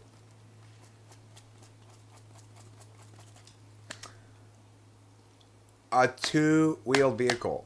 No, it's called a bicycle. Bicycle. That is not you, Dave Superpowers, obviously. You do nothing but make fun of OPS when you're here. And it's obviously not CS Joseph either. Both the person who presents themselves OPS or DSP dislikes OPS. And the person who presents themselves as CS Joseph dislikes CS Joseph. So don't anybody think they're the real ones. But Lijo is not fake. She's a real person. I included you in the pay-per-view orgy that we're setting up. Oh, it's yeah. going to be you, Megan Lavota's girlfriend, DSP, CS Joseph, and Queen's Gambit, and Marty. You know what? Let's get Eric Thor in there, too. I saw that. Oh, and Michael Pierce. Pay-per-view orgy. All of you guys. Yeah, Sean Ryan Barron. I said Frank James too, but Here's the thing, Sean Ryan Barron. If we include Frank James, it's going to be all about Frank James. Nobody's going to be watching Lijo getting hit from two sides by Queen's Gambit and Marty. they're all going to be watching. The camera's going to be on Frank James the whole time. All right, we'll throw Pukoki in. Sure, she can join too. That's a lot of INFJs. Well, how many INFJs is it? Well, 2. Eric Thor. Oh yeah, we added Eric Thor, Yeah, Michael Pierce. Michael Pierce and Pukoki. So Okay, but we also got ESFP Marty. We've got ISFP probably Dave Superpowers. We've got ESTJ, CS Joseph. We've got ENFJ Megan. We've got ISTP Megan's girlfriend. Okay. And we've got oh,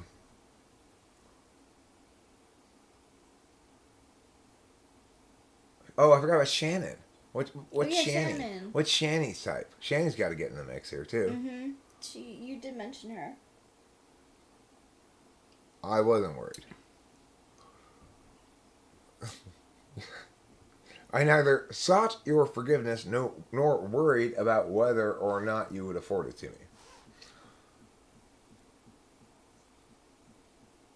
Chili oil and the lube. That would be an exciting prank for everybody at the orgy. I agree, Lijo. You seem like the kind of person I want to organize the orgy that we're going to be watching on pay-per-view. Would you like to be in charge of organizing the orgy for me? Shannon claims to be ENTJ. I included it with SI Polar. Oh, did I say he was ENTJ or something? He might be ENFJ or ENTJ. I don't know what type Dave Superpowers is. I just don't know. I guess I asked him a bunch of SI questions he couldn't answer them. Then fine. I accept being corrected. The real question is who will be let out of the action and have to film. Well, Rachel and I are going to be watching from home. But I tell you what, I will ask Cameron if he will go and film it. He'll probably be down. I think he'd be down too. Yeah, he'll probably because he wants to make sure whatever task, whatever the purpose of it is done with a good amount of TE sensibility, I guess. He knows angles and stuff too from making videos too. So he has camera. Sheila just volunteered to be the fluffer. So great, we got a fluffer now. You be the fluffer, and I will have an intercom from my house to the scene, where I can shout instructions across the intercom if need be. That's good. That's good technology. Use of technology. Hey, CS Joseph, let someone else have a turn on Lijo's ass. Okay? Do not monopolize the ass. But I just got here. Yes, Joseph. Okay. He's gonna do it. Wouldn't that be exciting? I bet we would get so many views.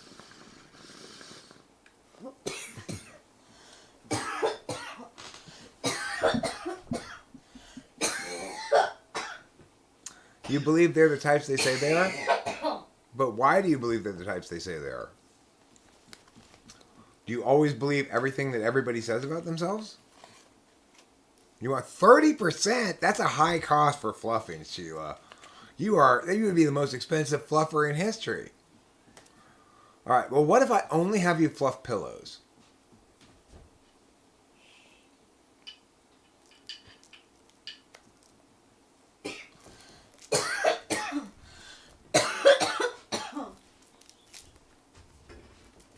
What does a fluffer do? They make sure the dude stays hard and while the director is doing stuff with the cameras and saying, okay, we'll move the cameras over here, whatever. She stays there and keeps the guy hard. Okay. That's the fluffer. But I'm planning on just having Sheila fluff the pillows that the people are using to have sex on. It's a lot less gross of a job, Yeah, Sheila. I thought it was an orgy. It is an orgy, but when Sheila volunteered to do the fluffer, I immediately thought we are going to need somebody to keep all those pillows fluffed up.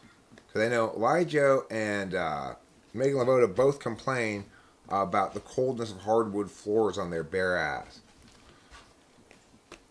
I've heard. It's a rumor in the community. It's a room. Wow. That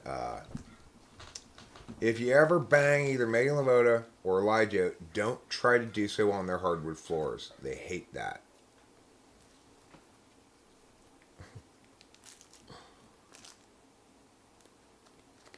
Your TMJ? What's your TMJ? Okay, fine. You know what? Love who's Nathan can go. INTP representative.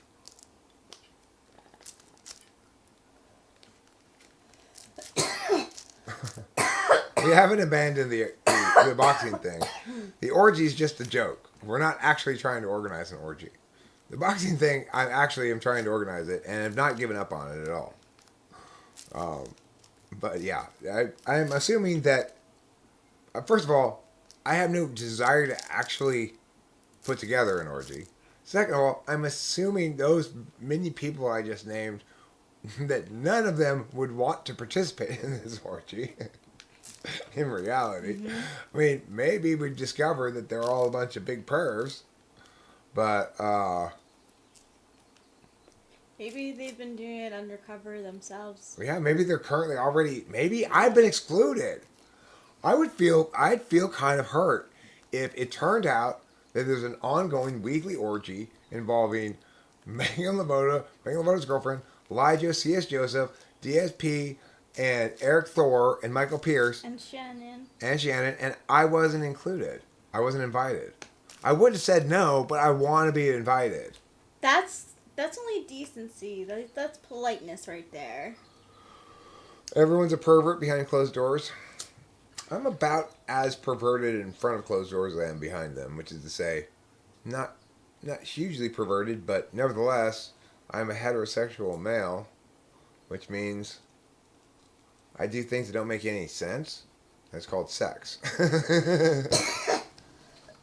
I never could explain sex to myself. What is this thing we're doing?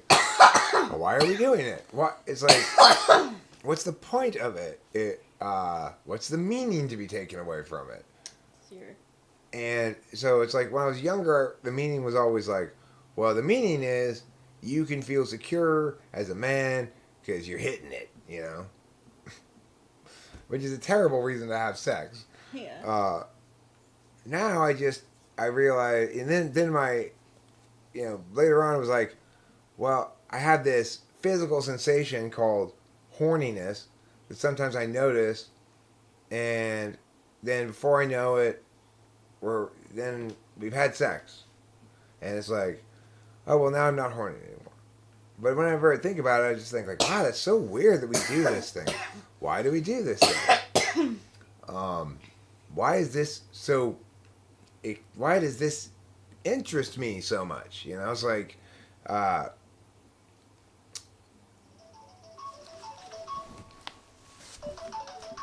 I believe I've gleaned all the meaning there is to glean from it. Yeah. It's not like there's anything more interesting to say about it, really. Hello?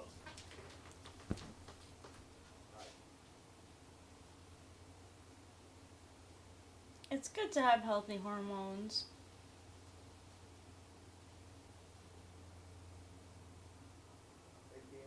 Yeah, that's fine. I'll put it on the calendar. Yeah, okay, fine.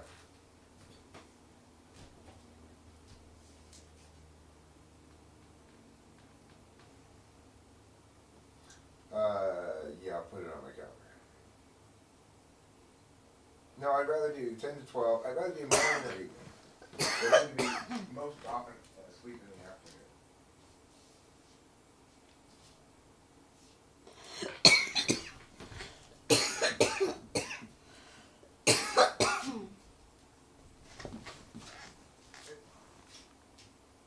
Okay, so, Monday or what?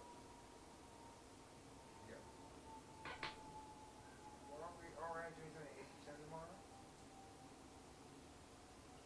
Oh, Friday. Okay, yeah, that's fine. I still want 2 things in one day. Okay, that's fine. What time tomorrow?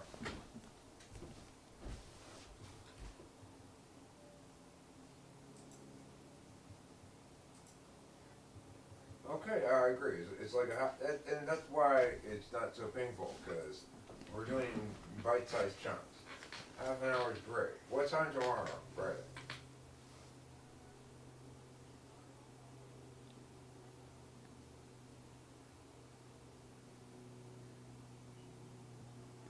Okay, but I'll put it down, but I can't predict adequately whether I'm actually going to be taking my nap then or not.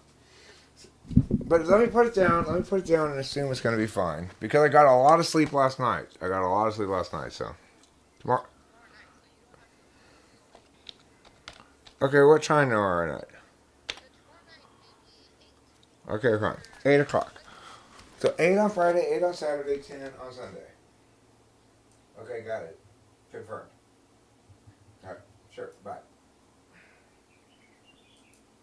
8 on Saturday. Put them in here.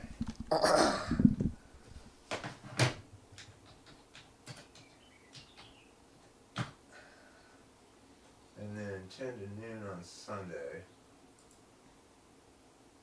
Instead of 2 to 3.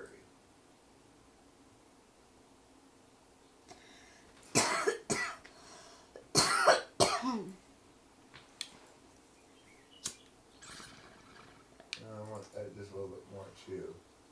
It's 2 hours now. 10 to noon. 2 hours.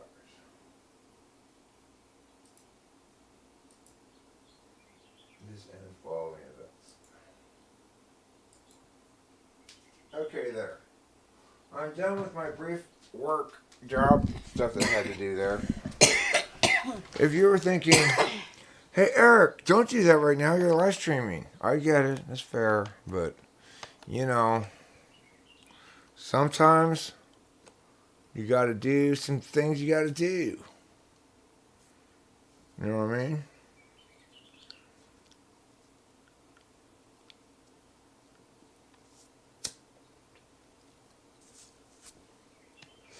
Confirmed, sure, bye. It's obviously I was trying to get off the phone, right? I have to sexually satisfy all my viewers? I can't do that. No. Okay, I can if the following one word sexually satisfies them all. Prong. Prong. If that made everybody come, then I have successfully sexually satisfied all of my viewers simply by saying the word prong. Prong. Prong me. Can you prong me with your prong? Prong me harder. I love a good pronging. That's ASMR prong. If that doesn't turn you on, nothing will.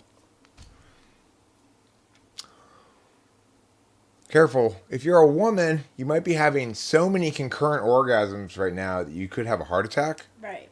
So be careful. It's good that you have that This is running. some strong prong. Okay. I'll get you a visual of a prong. Where's what I'm looking for? Here.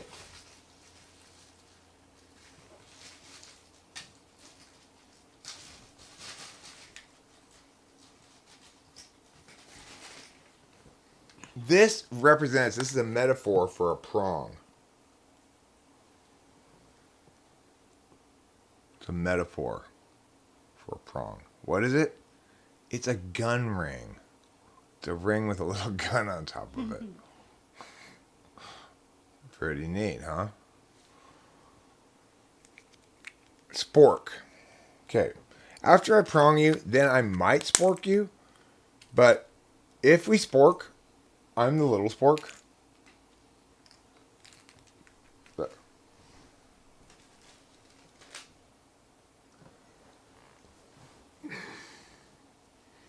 prawn could be a little wiener. Now, a prawn is a giant shrimp. Yeah, that's a giant shrimp. YouTube's deleting your chats? Oh no, Jeffrey Epstein. Why? What are you discussing in your chats? Yeah. Prawns are larger shrimps. What about tiger prawns? If you're at a fancy restaurant, sometimes they'll have on the menu tiger prawns. Ooh, tiger prawns?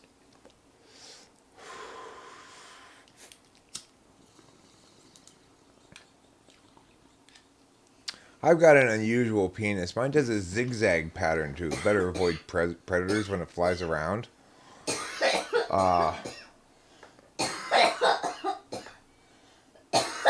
Not unlike a butterfly. Wow. That's a special penis. Yeah, what? It's also the beginning of one of Shakespeare's lesser-known sonnets. How zigzag is my penis. Let me know, let me know. Aw. Ducks have a corkscrew penis. That's why I'm always using my duck to open bottles of wine. Ba-da-da-da-da-da. It was. That is a good joke.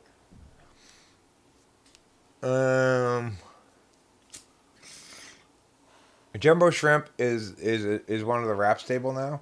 I forget what the name of my rap stable people are. Well, there's Poppin' Fresh. There's I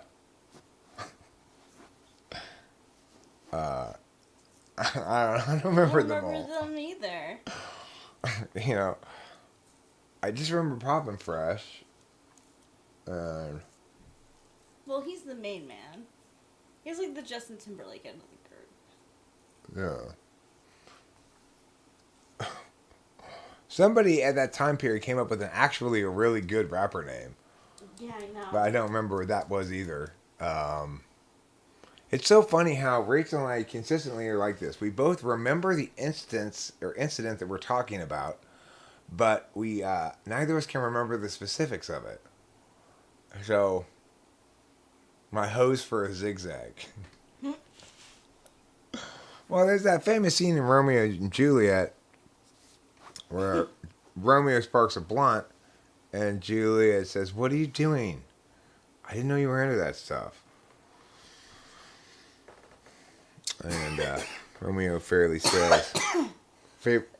says, "Yo, bitch, get off my back.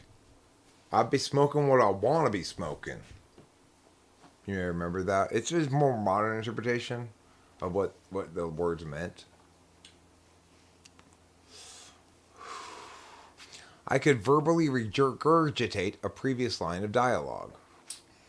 Logic is a white male chauvinist construct used to oppress women, and BIPOC. What's BIPOC? I don't know what BIPOC is. I don't know what BIPOC is. That's why I use the alternative to logic. It's called passion. You know I'm right because I'm so passionate. Oozing. I'm oozing passion. I'm discharging passion from my orifices. My favorite kind of discharge is passion. Black, indigenous, and people of color? Oh. Well, that's everybody. That includes everybody then.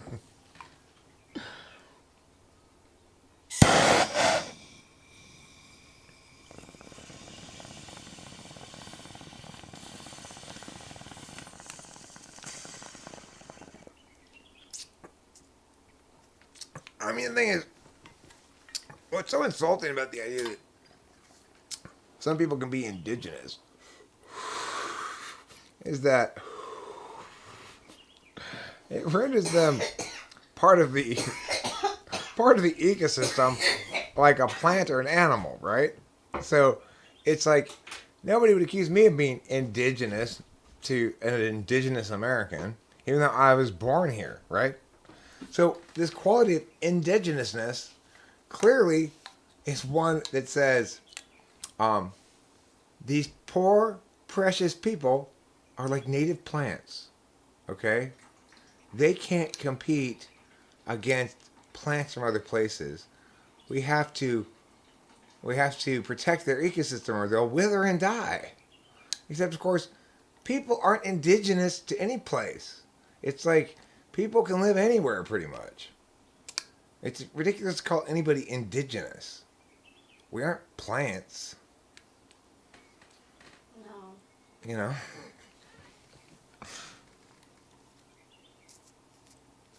I mean, the most correct way to refer to indigenous people, really, to be honest, is to call them savages. If they're not currently being savages, then why make a distinction between me and some other American at all? You know? There are groups of savages in the jungle still. Yeah. And it would be proper, in my opinion, to call them such. They're savages because they are uncivilized. They don't live in a civilized society. Yeah. With, you know, machines and TVs and stuff like that. That's what makes their existence savage. But, of course, people don't care about the fact that that's a perfectly reasonable word to use because it implies that those people somehow are less than we are. Of course, their culture is vastly less than ours. They live in the jungle, eat bugs, and sleep on the dirt. To try to pretend like, oh, we shouldn't say that's more primitive, is just incredibly stupid, right? Like, we stop putting like symbols of good thinking ahead of actual good thinking. So, yeah, they are primitives or savages because that's the extent of the development of their culture, right? Yeah. It's the correct way to refer to them. It doesn't mean that we have the right to go be imperialists or colonialists or send missionaries or any of that shit or try to civilize them. But it does mean that, you know, oh, it won't do any good to talk to them. They're a bunch of savages. And if you go, I have a question about a nuclear fission. Well, don't talk to those guys. They're a bunch of savages. They're not going to know anything. Would be a correct thing to say, right?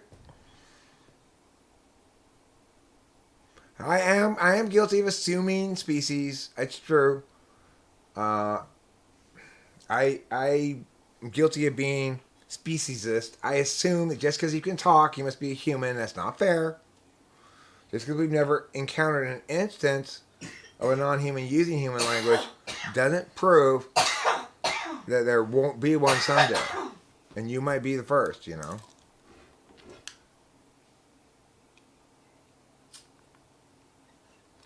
I did assume your method of building shacks. Well, the key thing is the aesthetics of a savage people include the following. They aspire for a general ramshackliness that makes it at least look as though their shack will topple over at any minute. That's considered high fashion in savage society. So, no, it won't be Hugh person. It'll be Hugh per child. Son is patriarchal. That's why I call women Woper children. Because it's so much more respectful than calling them women.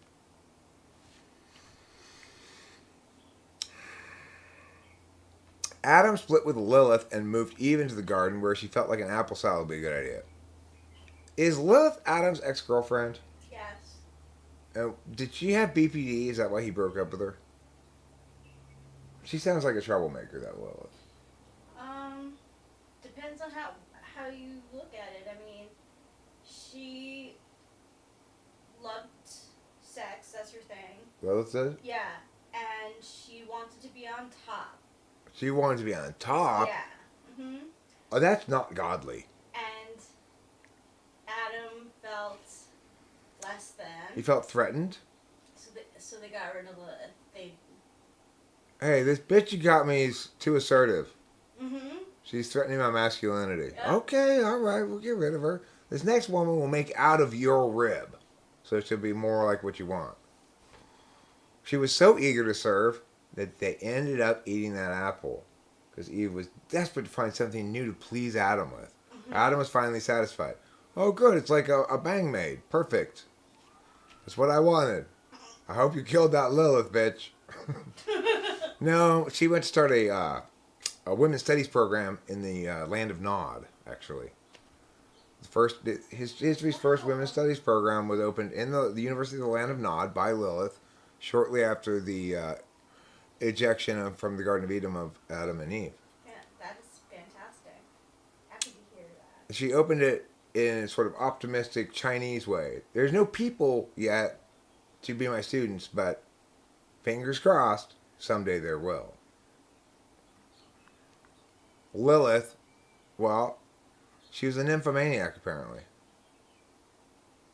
She, Well, apparently, like she enjoyed sex. right. And wanted to be the person who was on top. She wanted to have sex. She was like, okay, missionary position, boring. I want to do something different. She was a dominatrix. Yeah. And Adam was Adam loved it so much that it scared him. Mm-hmm. And he, in a moment of masculine flight, he, I can't give in to my true desires. Give me Eve instead. What they don't tell you is after they got ejected from the Garden of Eden, Adam and Eve broke up, and Eve and Lilith started going out, which was really uncomfortable at Thanksgiving dinner. Let me tell you. Really uncomfortable. Oh my God.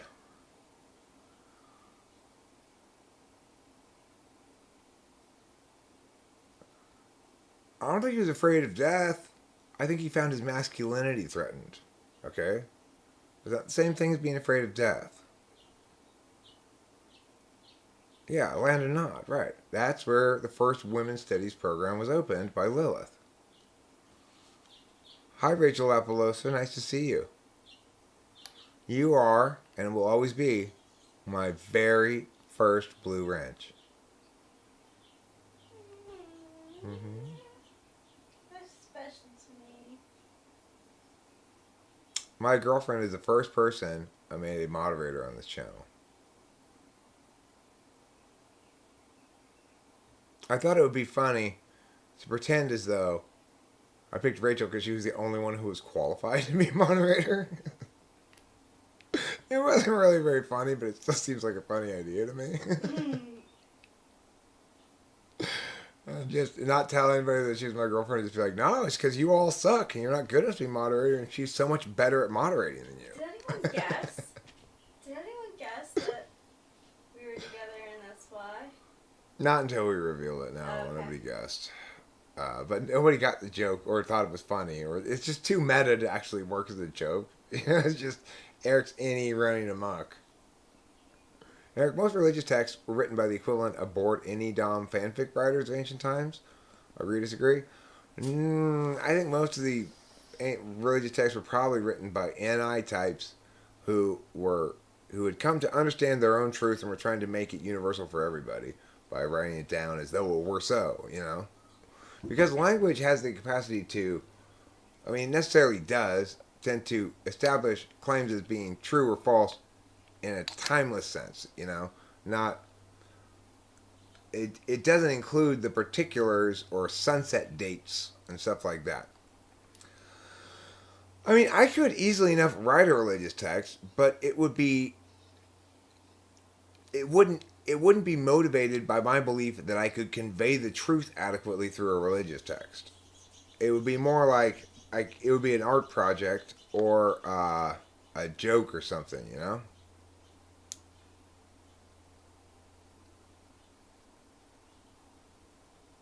It's pretty funny how the detailed order of events is when Lot bangs his daughters. Does Lot bang his own daughters? Why did he do that? I didn't know. Never heard that. When I'm on mushrooms, I'm just the same as I am normally, except I'm laughing a lot more. I think everything's funny. It's like, I made the mistake of taking mushrooms with Kimberly one time. We fought during the entire mushroom trip, and we were both laughing the whole time too.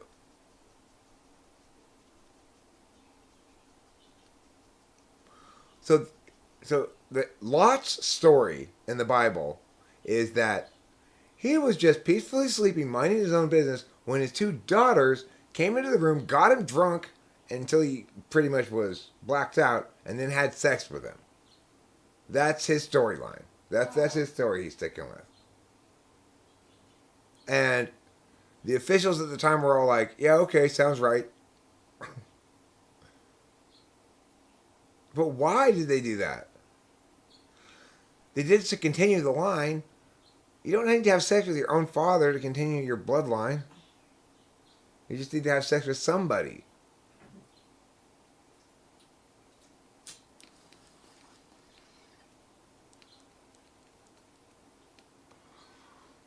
Well, I guess then at that point, Lot was probably fine that his wife turned into a pillar of salt because he had his daughters to hump. I mean, what? Why is that even in the Bible, you know? Yeah. It's so gross. It's so contrary to just basic instincts, too. As having been a father of a daughter, I have never for a second felt any sort of sexual attraction to my own daughter. It's crazy. And it's not like because I chose to repress it or something. It's naturally absent. What means the title? Well, it's sort of the topic, intuition. And, but I wanted to make a thumbnail that I thought would be more attractive to people who didn't consistently come here because they liked the stream. Maybe get some people to check it out based on the thumbnail looking interesting to them or something. I don't know if that really works or not, but I thought I'd give it a shot. Adam, Eve, and their children did it to procreate humanity. I heard one explanation is they legit thought they were the last humans on Earth. Well, how much of Earth had they checked? Did they have good reason to think that? Uranus gave his genitals to the sea to create Venus. That's why she's seen. Was he able to get him back later? No. He lost him forever? Yeah, forever. So Uranus is a neuter forever? Yeah. Just so that he could create Venus. Yeah, so they say that people who are more about the mind than the physical body are Uranus people. Because the mind is more attracted to them than actual physical sex. Mm. But yeah, he gave his genitals to see, and that's why in a lot of paintings, Venus is seen coming out of the water. Because good old Uranus was like, here's my junk. Uranus came into the ocean, and his semen was so large and powerful that the ocean itself became a womb, which nurtured and incubated his child Venus, who emerged from the water only to fly up into the sky near the sun and began a close orbit at many thousands of degrees. Alex Rodriguez, he might have froze, but that just one of the stories about Uranus is how he kind of birthed Venus. Sodom and Gomorrah were just destroyed along with everybody in them. And you know what's crazy about that is, yeah, okay, Sodom was bad. Sodom was bad. In Sodom, every day began with a pre-breakfast ass fucking. That's why it's called Sodom. That's where sodomy comes from. But Gomorrah was fine. Gomorrah, it was just every morning people would have some coffee, and then afterwards they say, "Can I have Gomorrah that?" And it was a little joke. It wasn't a funny joke. Yeah, it would spread all over the town. Everybody was saying it.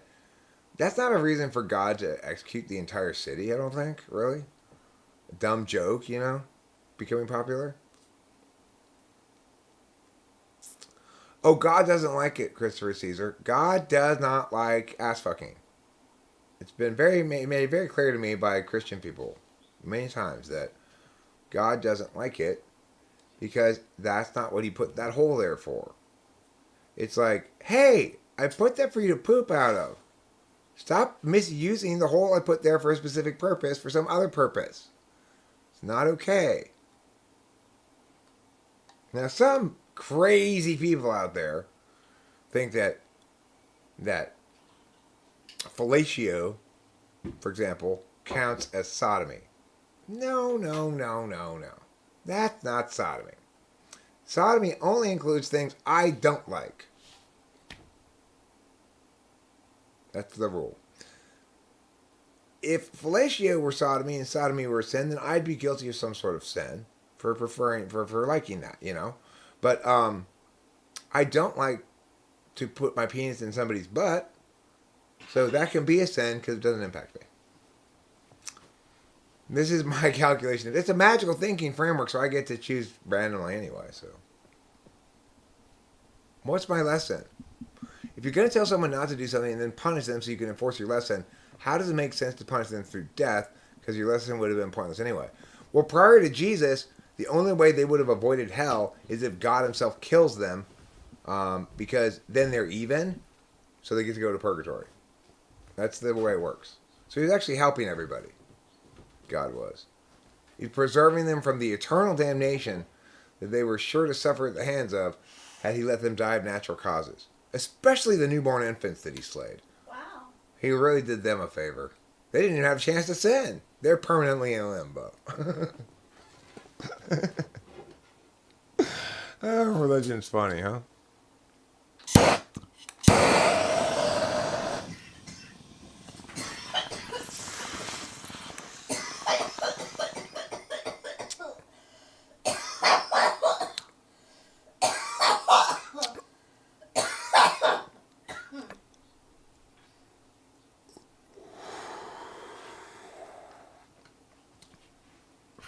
Stop blaspheming my piety with your heresy. You're getting your heresy all over my piety, you blasphemer. Stop before I call you an infidel.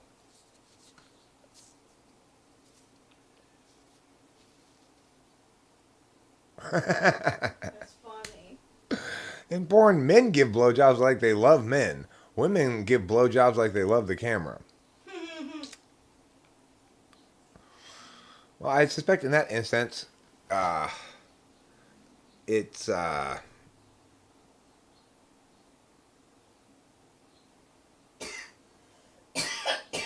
one and the same, because what those men in those pornography movies want is not for the woman to show how much she values the man, but to sort of put on display all the woman's dignity and privacy, for sexual stimulation's sake. And presumably that's why she's there too. So,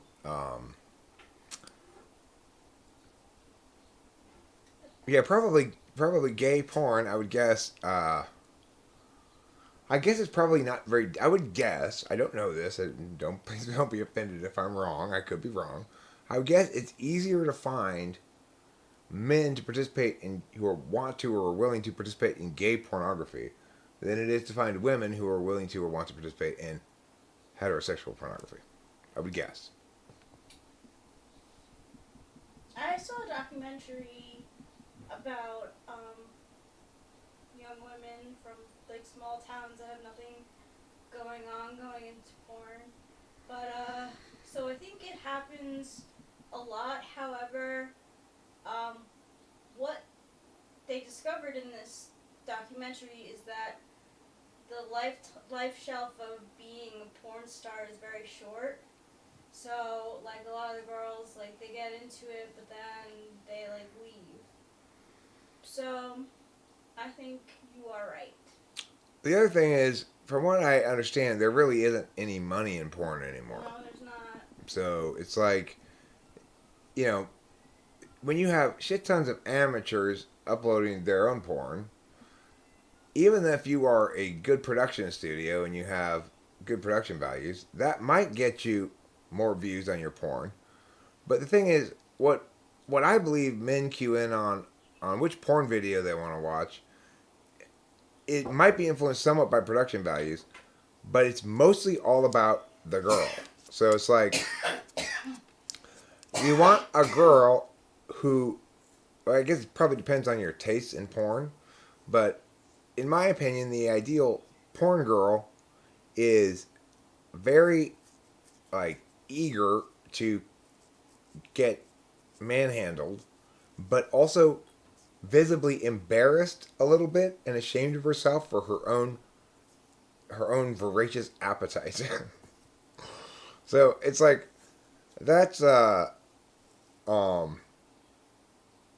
just think that there's not enough impact from production values for there to be sustainable pornography filmmaking industry in the way that there is a feature filmmaking industry or other kind of media making industry. YouTube exists, but it hasn't killed other kinds of media at all. No. But I think it's fair to say that amateur porn uploaded just for this titillation of uploading it has made basically professional pornography very difficult to make money on, you know? There's high turnover rate. I turn over. Isn't that funny? It's true, there is high turnover. Of course, the thing is, it's gig work, right? So it's like, it's not like some firm hires you to be a pornography actress. You take gigs here and there. Mm-hmm. It's a fascinating documentary, actually. I learned a lot from it. Well, yeah, amateur girls in quality studios might be better, but it has something to do with it has a lot to do with some particulars that that just don't, you know. It's like when a given pornography video comes together properly, it's a matter of the two actors being on the same page in ways that are also on the same page with the viewer. So it's even if you like the actress in one movie, you might not want to watch the other video that includes her, because what you really liked was the interaction style in that one video that you did like, you know. So a long time ago, I used to have a favorite porn star, which is to say, there was one video that I liked more than any other pornography video, and the person who was in it was Casey Cox, and but I particularly liked one video of hers, and I just, you know, for a long time back when I had that computer which had a copy of that video on it, I didn't really even bother going to look at stuff on the internet. I just always fapped to the same video. It wasn't Sasha Grey, it was Casey Cox. And it was Casey Cox's, I think it was her first video, where she's extremely apple-cheeked 18-year-old, you know? And yet, it was exactly what I described before. It's like she can barely stop herself from jumping to throw her mouth on that dick, you know? So, but at the same time being embarrassed about her enthusiasm for it. And I particularly liked that video, so I just watched that whenever I fapped, which wasn't very often. I've never been a huge porn enthusiast, nor a huge fapping enthusiast. Every time I spend more than a couple of minutes on it, I think, God, that took too long. I wasted a lot of time. Sex, I like to enjoy it for stretches. You know, I want it to last a while. But Masturbation, I'm just trying to rub one out because I'm horny and Rachel's already asleep. You know, I don't want to spend a lot of time but despite that, I end up with like 50 tabs in my incognito browser because instead of picking a video and watching it, I go through and pick possible videos that might be good enough to watch, and then check. I'm looking for the ideal sort of thing that's like, you know, and there's a lot of crap that's not worth wasting a nut on, you know. Yeah.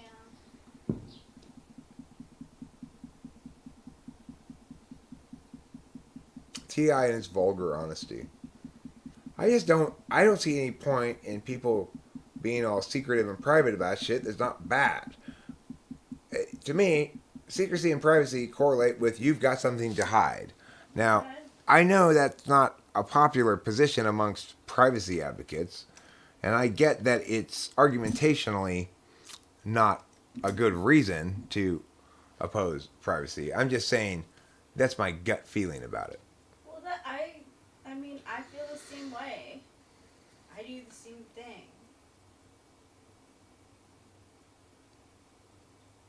See, I've got a particularly unusual fetish. When I watch pornography, I want the girl in the porno movie to make this exact sound. La la la la la la la la la la la la la la la la. It's really hard to find videos in which the woman makes that exact sound. That's why it usually takes me a good 2 to 3 full days of searching before I find the pornography video, and then just like 3 minutes I'm done. You know. Porn is so personal.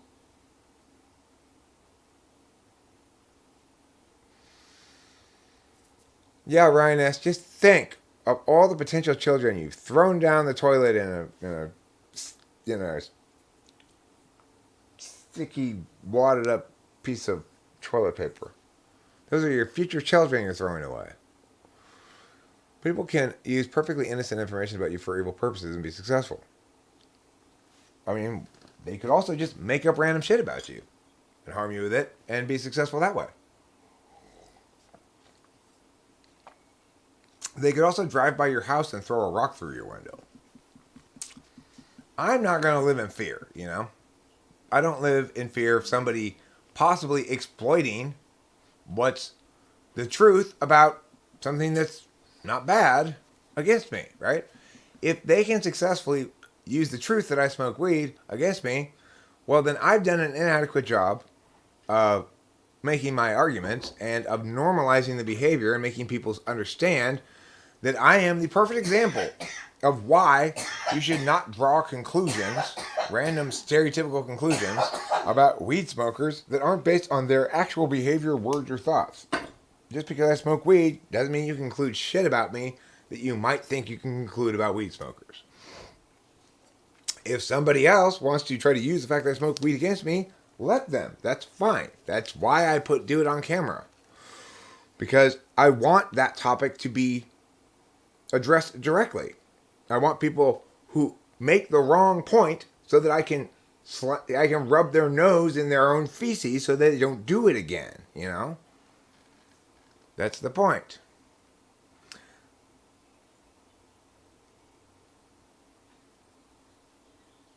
It shows up and it shows off and shows up. Well, it shows off and shows up. How does SI act as an absolute value in ENXJs? Well, in the same way that my FI acts as an absolute value, which is when they don't want to ever have to use their SI for anything. It's always an end in itself. So when they do sleep, it's because they have to sleep, and they're glad they're sleeping, and it's an end in itself. They hate to have to employ SI, like go to sleep when it's for a purpose. Like, in other words, I don't want to have to go to sleep now to be rested tomorrow morning. I don't think twice about picking up my own dog's poop, but if another dog's poop is next to it, I think, ew, dog poop. What does 6-slot TI look like? It looks fine when you prompt it and get responses to your TI stuff, right? 6-slot TI looks fine. It can do the TI skills just fine. But what you'll discover is that the TI 6-slot person adopts none of the TI frame of reference. So they don't think that the important thing in life is to make sure the words are right. They think that's the stupid part that you have to do, even though it's stupid. And they can do it well, but it's the opposite of my relationship between the two. I think TE is the stupid part you have to do in life, but it's stupid. I can do it well enough in certain contexts, but I hate it and think it's wrong fundamentally to be prioritized as a way of being. Now, I think probably TI 6 just thinks, boy, I sure am glad I'm not TI Tool. They probably don't have as strong an opinion about their respective functions as TI person does. They probably just feel relief that they're focused on things that can be concretely exploited rather than on which words we all agree about, as though that's what mattered most, you know. What does 7-slot TE look like? I mean, it looks like when a person who has 7-slot TE has to figure something out, they use trial and error. What does it mean to look at TE as an absolute value? Well, in other words, it's weird. INFJ never wants to figure something out because they need to figure it out. How to do it, right? They never want to figure out how to do something because they need to figure out how to do something. If they need to figure out how to do something, they'll just trial and error it. But if they don't need to figure out how to do something, then they may find that process of figuring out how to do something inherently rewarding or valuable in and of itself, or not worth throwing away anyway. You could also say, but this would be somewhat probably misleading, that mostly what tool function FE does is know who has the right TE for this particular issue they would like help with, you know. If there's something that Rachel and I have this thing about her phone. So she got a new phone, or her dad sent her a new SIM card saying we're switching over to Verizon, and we put the new SIM card in and it didn't work, and the phone said, it's not a problem with your phone, but you can't use the SIM card with it. You need to talk to your provider. Rachel made a couple of calls, and no, we went to the mall. That's what happened. Well, I made a call. They said, yeah. We went to the mall, and there they said you have to talk to AT&T. I went to the Verizon store. They said I need to go talk to AT&T. Now, at that point, I said, this is ridiculous. This is wrong and bad. There's no possible way AT&T should be able to do this. And then as soon as I said that to myself, I thought, unless, of course, they still own the phone. In other words, Rachel's dad hasn't paid it off. So then we got confirmation that, yes, Rachel's dad has paid the entire phone. So that there's no reason whatsoever why AT&T should be able to do this. So, but then I said, okay, well, tell your dad to hold off for a second, Rachel, before canceling the AT&T, or before concluding that you're definitely sticking with AT&T. I want to go in there and talk to them and find out what the fuck's going on, I want somebody to explain their justifications to me. But once I had all the NE about it done, and I concluded that that was the last step that I needed to do, and I had worked out what their possible justifications would be, without Googling any of it, of course, because I'm an idiot in that way. But I had come up with a host of possible explanations they would provide, and how I would answer those. I was ready to go to the AT&T store. But that's the SE part. And then today, Rachel said, we really need to give my dad an answer, because you told me to tell him last week that we'd have an answer for him within a week. She didn't put that part, of course, because she's too FE to do that. But she and I are a good match because she doesn't need to do that. I'll put that part in myself. I'm good at objective self-criticism. So I said, at that moment, I was smart, and I was SI instead of NE.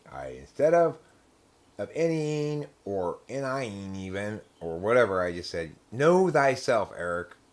You don't want to do this task. It's easiest just to send the dad a text saying, this is going to be too much of a hassle. Let's just stick with the AT&T. Which is what we sent, because I knew also that her dad really wanted the thing resolved more than he cared either way which way it resolved. That my objection that this unfairness or wrongness or bullshit needed to be hammered was the only thing delaying his resolving the thing, and that it's not really my problem, because it's not really a problem at all.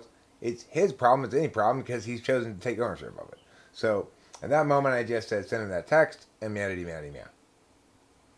Yeah, my dad was just happy to have an answer. All right. So sometimes any can cause me problems in that way. It's like I'm right. Yes, well, all those things, but am I actually going to do it? I don't actually want to do it, but at the same time, not do anything makes me mad that they're getting away with it, Yeah.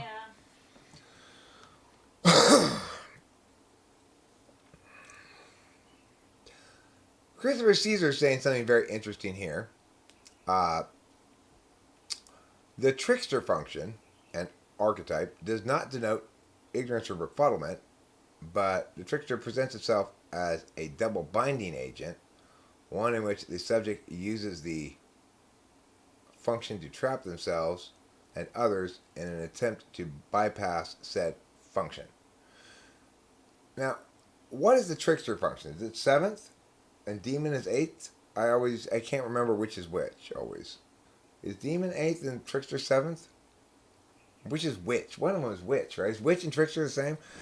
I wish people wouldn't use these words, but that's fine. It's 7th. Okay, 7th. So, function to trap themselves and others in an attempt to bypass said function. Right. The thing to note about your 7th slot function is it's the same kind of function that your tool function is, but the other one of it. So, and there's, in some ways, an especially stark impact of this with the deliberation functions. Because FI is an interested calculus that prioritizes what matters to the individual regardless of words. And one of them is a disinterested calculus which prioritizes that which resonates universally and ignores necessarily as a consequence that's what's important to you.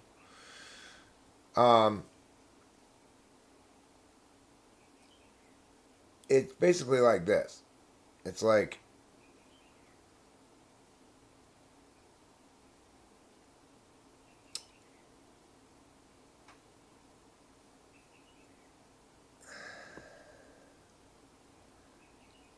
it's difficult for me to put myself into the position of everybody who's not FI polar. For everybody who's not FI polar, bias is a role in their deliberation. Which is to say, everybody sort of inherently gets the fact that the closer you are to something, the more interest you have in it, the less objective you are about it. So, in other words, most people would say it's pretty much always true that parents are less objective about their own children than they are about other people's children. Because they love their children, so their children are special and important, and even though saying so necessarily means other people's children are less special and less important. They don't say that directly, but that's implied by it, right?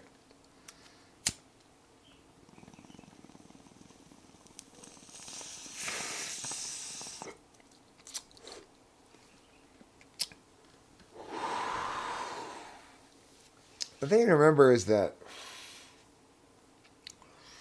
the ends are, it's like, okay, so TI goes with TE, right? In terms of what's on the other side of it. NE goes to NI. TI and FI are two of the same kind of functions. So they go together in that sense that they're the same kind of function. What it means to be the same kind of function is, one, they can never be on the same side of the stack. But more importantly is this aspect. Unlike the mirrored ones, which have a different relationship, the same kind of function ones represent two ends of the same spectrum of approach. So if I have a spectrum of approach that's interfacey, I might interface as though people were non-agents, cogs in a system, which will allow me a lot more efficacy in interfacing with dynamic systems that aren't ruled by social stuff. Or I'm going to interface over here more on this end of the interface axis. Okay, people talk about NE and SI being on an axis. Not really. That's not really their relationship. Their relationship is one of needing each other to do their job. NI and NE is one of the relationship is one of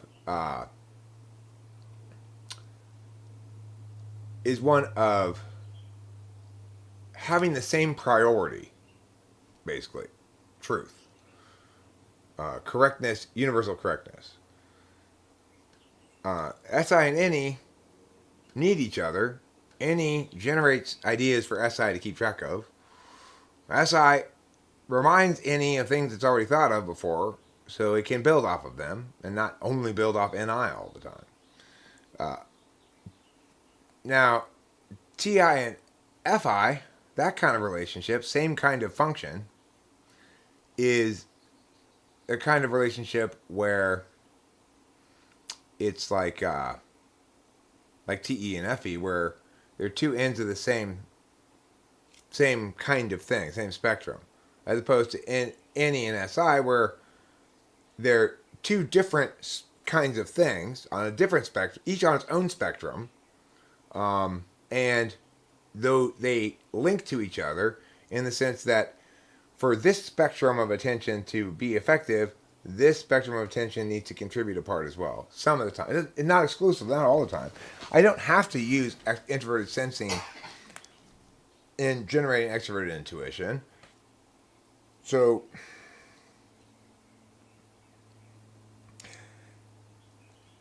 kappa tapa papa papa ta ta ta ta ta papa kaka kaka ta ta ta ta ta ta ta ta papa. I've never said that before, or thought to say that before. I used introverted sensing at the beginning to check to make sure I hadn't said that before, right? For it to be extroverted intuition, I need to know what's old so that I can deviate from it.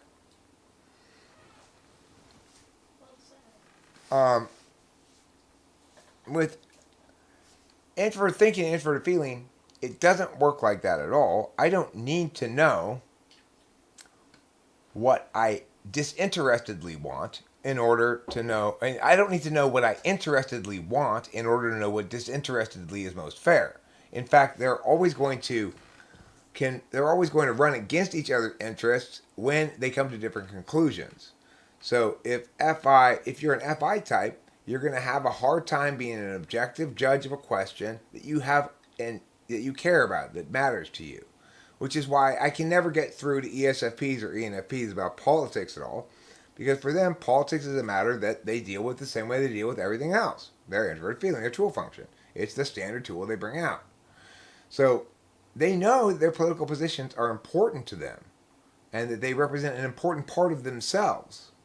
I know meaningfully that positions aren't part of you, that they're arguments you make, and that you want to distance yourself from stinky arguments as much as possible, because while arguments aren't part of you, they're like accessories you wear. And if you get ones that are made of poo, nobody's going to want to sit next to you at lunch. What do you call the pairs first and second, third and fifth, fourth and eighth, sixth and seventh? Those are first and fifth. Okay.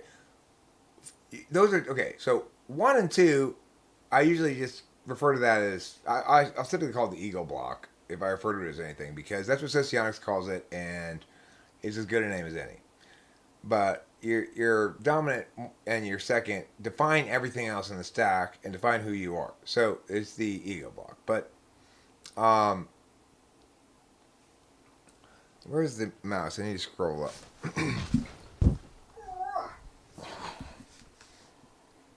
What I say about the 1-5 is those are mirrored.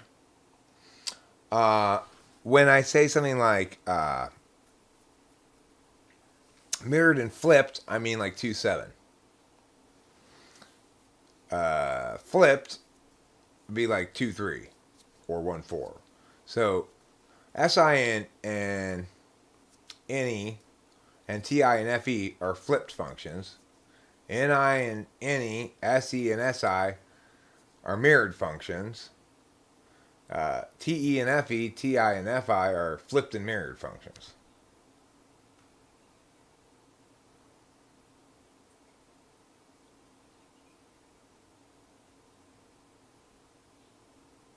I mean, Christopher Caesar, that's the most important thing to remember is that why socionics gets everything wrong is it fails to understand that we need to do a process analysis because we're analyzing processes.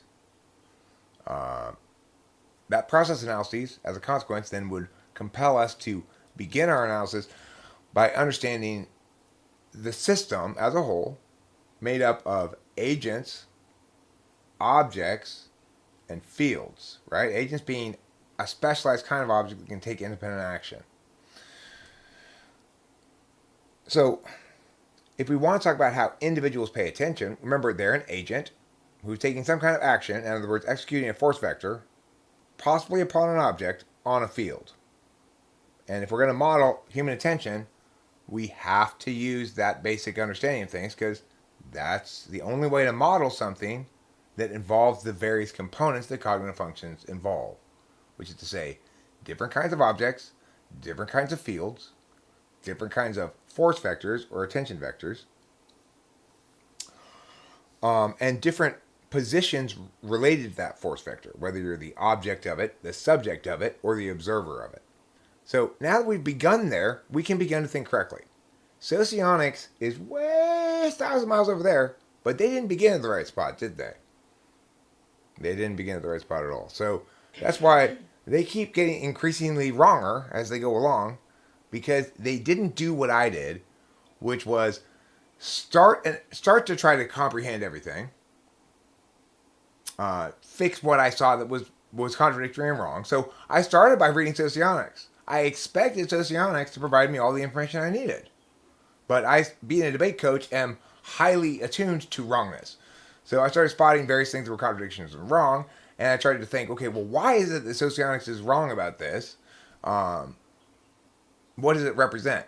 Well, of course, generally what it represented was a failure to do the meta-analysis that needed to be done, which is if you don't know what it is you're trying to model, what that would look like, and how that sort of thing gets modeled, and what a validated model would end up looking like, then there's no way you're going to successfully make one.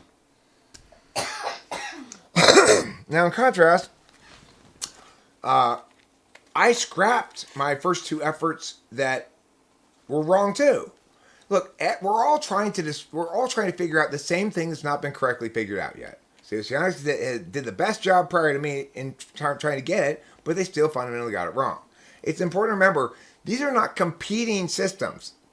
Not DSP as a system, Eric Thor's system, me as a system, as an MBTI system. There are no competing systems. Don't think of it like that. That's completely wrong. There are a bunch of individuals, each of whom is attempting to finally solve this difficult to crack question. Knowing that people have gotten close before, there's lots of evidence that they're onto something, that some parts of it are right, but there hasn't yet been the Rosetta Stone that lets us truly understand it until I provided it. That's the reality of the thing, whether you want to accept it or not. I know it sounds strange. There's a natural FE revulsion to this, right? Here this guy is, he's claiming out of all these people doing cognitive functions, they're all wrong and he's exclusively right. How offensive is that? None of the other people are saying that. They're all being community-minded about the thing, polite, not trying to claim exclusive truth over the matter. What's wrong with this guy? Well, this guy's acting like the one correct person would act. And everybody else is acting like they're not very sure they're correct.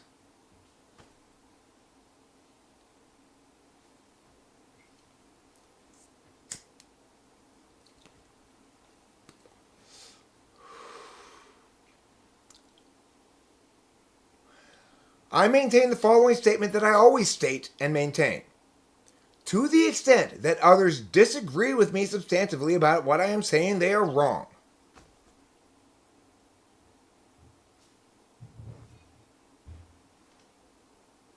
I don't have any opinion specifically about any particular thing BB said that I don't like or disagreed with, although I did read it, and I don't doubt that upon reading all that BB shit, that I drew conclusions at the time and made notations about where he fell short at the time. I couldn't tell you any of those at the moment. Once I've determined what something wrong is, I excise it from consideration of an accurate model.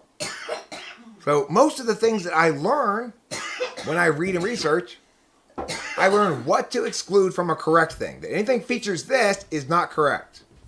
And I'll learn that by reading and understanding all the argumentation. By determining what implicit frames are behind that argumentation, assuming, as almost always is the case, the person creating the system doesn't understand what it means to explicitly delineate framework ahead of time, which is what should be done first, of course.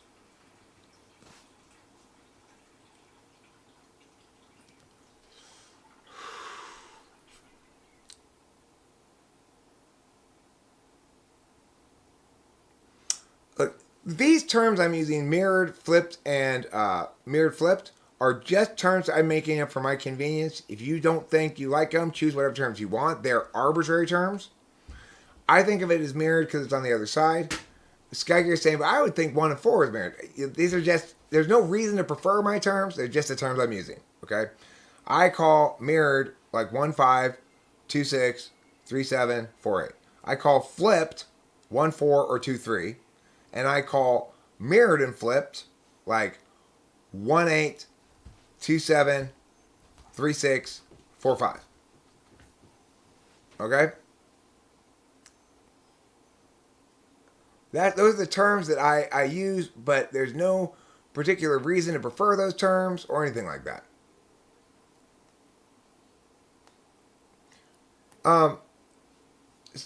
Christopher Caesar, as I've addressed many times before, I am not saying that I have completely mapped out the correct interpretation of cognitive functions.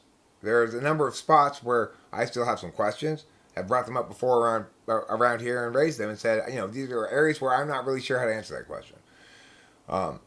What I'm saying is that so far, in all of my experience, the problem is not that people out there are answering questions that I haven't yet to answer. It's that they're answering incorrectly questions that I have already resolved. So if, in fact, you want to explain exactly how to incorporate the three perspectives of subject, agent, and object into the model in a way that's not it's actually explicatory, instead actually explain something meaningful in a way. I'm stuck there right now. I'm still thinking about it. I don't have clear answers about whether or not a function sort of has a natural status of being a subject function, an agent function, an object function. It seems that way, but bottom line is I'm not ready to present anything about it yet, right? So there is an aspect of cognitive functions that links to that. And if somebody were to generate ideation about it, I would check it to see if it were correct. And if it were, I'd add it to my own system. And I'd try to credit them if I remembered to. All along the way, everything that's been correct, I've kept. I've not tried to replace it. I've not tried to reinvent wheels where the wheel was correctly made in the first place. I've only fixed those things that weren't correct.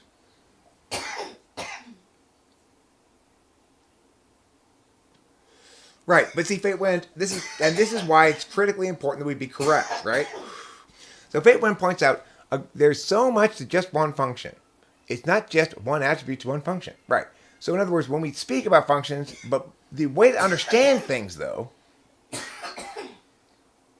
is when we speak about functions, we speak about them in discrete ways that are distinct from one another and can be distinguished from one another. So generally, people talk about functions in terms of behavioral correlates. That is one fashion of talking about it. You could also do what's called a value correlate, or you could in order to type somebody, and then there's also how we talk about it versus how we type somebody. What kind of questions provide what kind of data is a point of contention for a lot of people as well, right? So that's another way that we can talk about it. And then lastly, we can do an actual process analysis.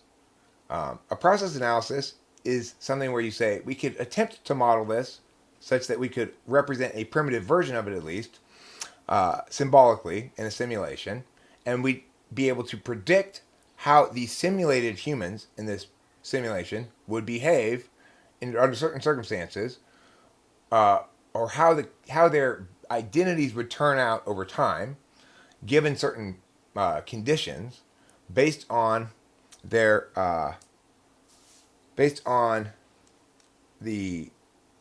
simulated mechanisms of the cognitive functions, and test to see if we see something like we expect or something not.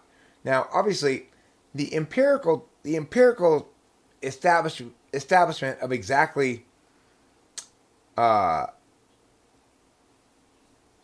a lot of exact specifics is predicated first on a bunch of data gathering and data analysis.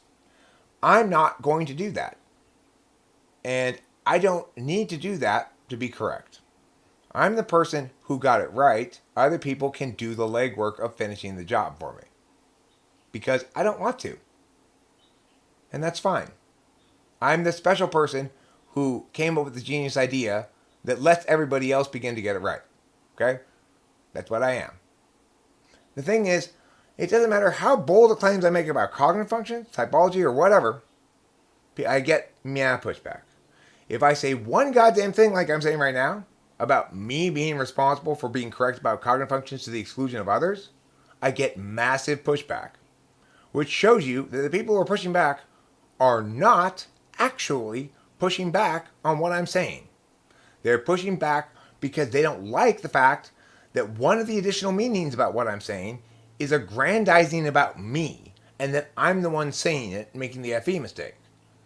But that just concludes, when people get pissed off about this, I just dismiss them as not worth hearing because they're not being upset about the right thing. That's not a reason to conclude anything about the actual validity of what I'm saying. Now, the other thing is people love to come in here and tell me things about typology, about how I type, about what I think, and about whether it's a good way to do things, without having watched any of the myriad typing sessions that I have available for viewing. In other words, a lot of people don't want to be correct. They want to be right. You know, they don't want to gather data or do any research. They don't want to actually evaluate my typology on its merits by viewing things. They want to come in here and ask questions, which is fine, or make statements in the absence of any information, predicated totally on their assumptions, despite the fact that as more evidence than could possibly ever need to look at is available at the click of a mouse for them. So you can see why I have not a lot of respect for a lot of the people who come in here and try to fight the idea that I, to the exclusion of others, have solved cognitive functions. Because like I said, it hasn't been just me. Most of the things in the correct understanding of cognitive functions originate from people other than me. What I did was identify where everybody was doing it wrong, why we couldn't get a single fixed thing, and fix it. Because why? I'm a debate coach. I fix broken cases all the time. I make sure they're airtight. Make sure they withstand scrutiny. Nobody else was qualified to do it because they had no experience doing it. It wasn't their job. They had no specialized training in how language is used to establish things, as I did. And this is a language-based piece of work. It shouldn't be surprising, really, that lay people couldn't do a debate coach's job.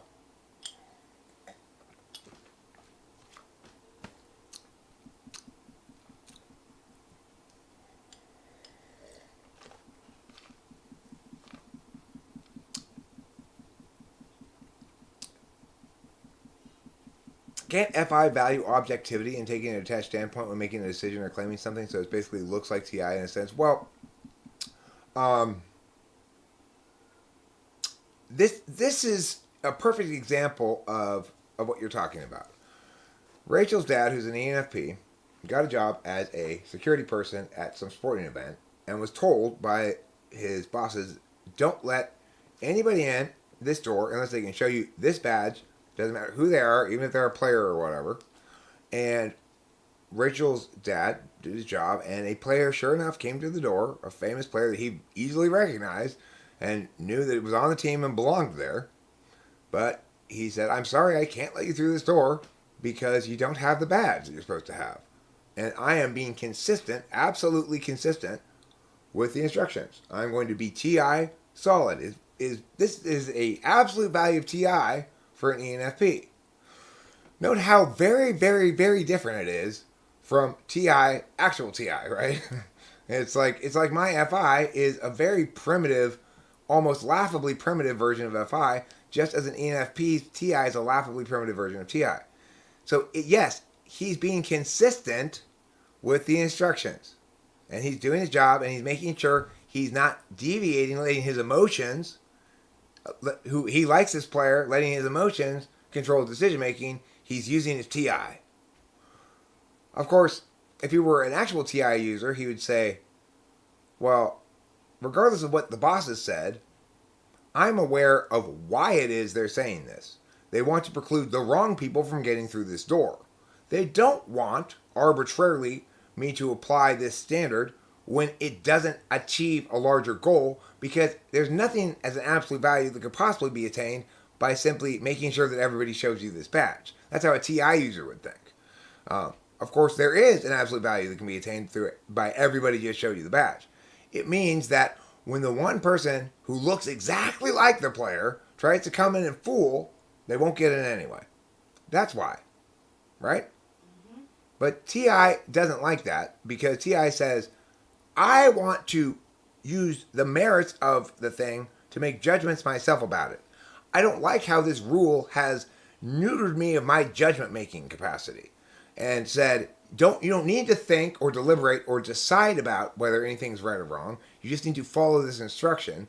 To me, it's like, okay, so basically you're saying you don't ever have to use your tool function, okay? And I'm like, but I want to use my tool function. I don't want to use my SI and remember the instructions and follow them. I don't want to use my whatever. I want to be an autonomous agent making decisions.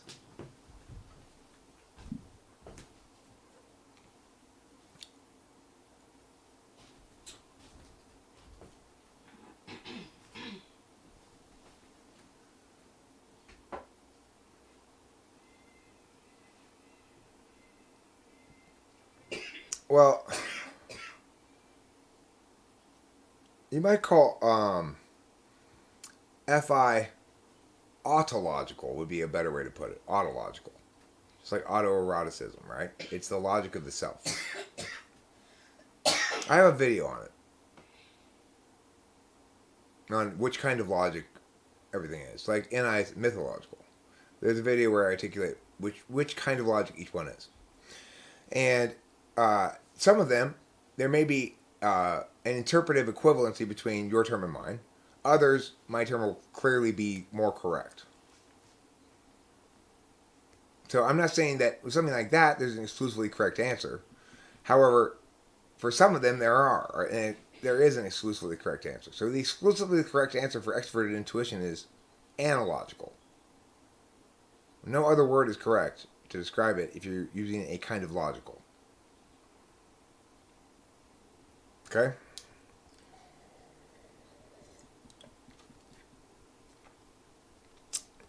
Legend Fall says, yeah, I only follow rules to the extent that they make sense. If you're asked to follow rules that don't make sense, it offends you.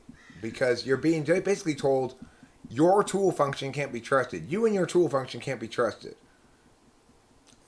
It's like,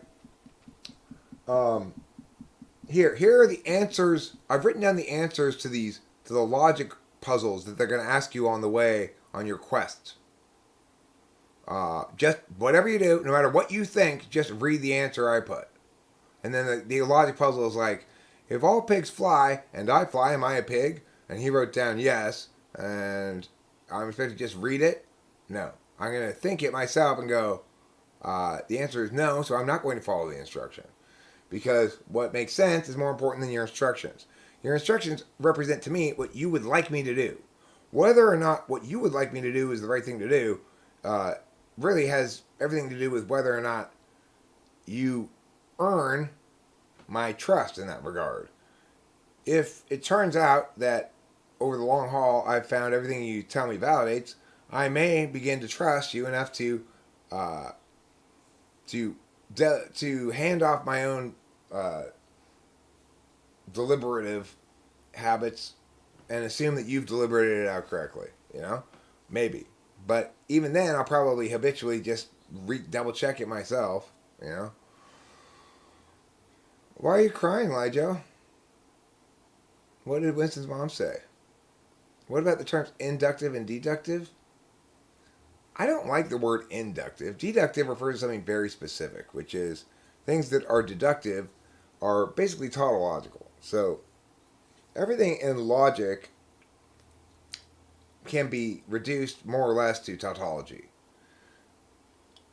The reason something is logical is because words have sufficiently static meaning, or can be defined to have sufficiently static meaning, that the conclusion is always implicit to the definition of the things given initially. It's just that the logical process moves you to this new statement about the things that's not given in that fashion originally, but you don't actually derive any new information from anything. You never deduce any new information from anything.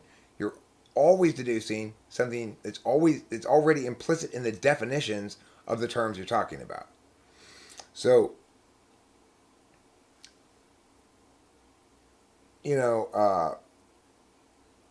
the biggest problem then that TI people have with F5 people is they don't basically use words in the same frame of reference. When Boba Fett was saying that Trump was smart, I'm assuming he's trying to express a meaning that's true, right? He's trying to tell me that Trump, when compared to, you put in a group of an average 100 people, that however vaguely you want to define smart, that most people who didn't know he was Trump or know anything about him, if you were to compare him against a control group, that a group of random people just sort of assigning my gut level, this guy is smart, wouldn't put him near the top. Assuming you weren't fans, you didn't know him, or anything like that, right? It would be difficult to find judges who were that in the dark that they never heard of Trump, but let's pretend you could. Nobody who's evaluating the question objectively is going to say, yeah, he's going to score near the top of that. When I said, well, can you find a single example of him talking intelligently about anything? Not being correct, but talking intelligently about something. And the fact is, I think everybody who hears that question immediately goes, oh, that's going to be a tough job. I mean, no matter how much you love Trump, you probably agree it's going to be hard to find a piece of footage of him speaking intelligently about something at some length. Not so hard maybe to find something where he states a position that you think is correct, but that he's justifying things in an intelligent fashion. It's going to be almost impossible to find such a piece of footage, right? And I think even the biggest Trump fans in the world have to agree with that, right? So, my point is, given the fact that we've got ample evidence of non-intelligent talking about things, ample evidence of non-intelligent justifying things, ample evidence of non-intelligent epistemologies. In other words, a gullibility, a willingness to believe some things that are true that don't make any sense, a willingness to sort of believe something that contradicted what he believed before without seeming to notice it, that kind of stuff. We have ample evidence of him not being intelligent on heuristics, okay? Just on heuristics, not on a specific test or anything, okay? We have an absolute lack of evidence of him being intelligent just on heuristics. So what happens there is when people want to say he's intelligent, and they're understanding that intelligent is a word that has a lot of flexibility, a lot of interpretive flexibility. And so they say to themselves, do I want Trump to be intelligent? The answer to that is yes. Okay, so how can what's one definition of the word that might apply to him so that he can be intelligent? Because I want him to be intelligent. And the thing is, of course, you can find some way to stretch the definition of the word that says, see, this is an example of him being intelligent. But the point being, for the FI person, what's most important is that they already have their marching orders. Their marching orders are that they like Trump, they want him to be intelligent, because intelligent is good. And so, regardless of what it means, they want to affirm that that's his status, and they'd like you to agree to that. Of course, what does that show us? It shows us that at no point are they actually asking the question, yeah, but is he actually intelligent? Or what arguments might there be that he's not intelligent? At no point they're not asking themselves those questions at all. They're full blast committed to defending that he's intelligent and to defining the word in such a way that it does apply to him. Now, they think then, at that point, since I've defined it in such a way that it does apply to him, I'm okay on TI grounds. But, of course, their definition is what you would call special pleading. They wouldn't use that same argument for anybody else, or if they didn't like the guy.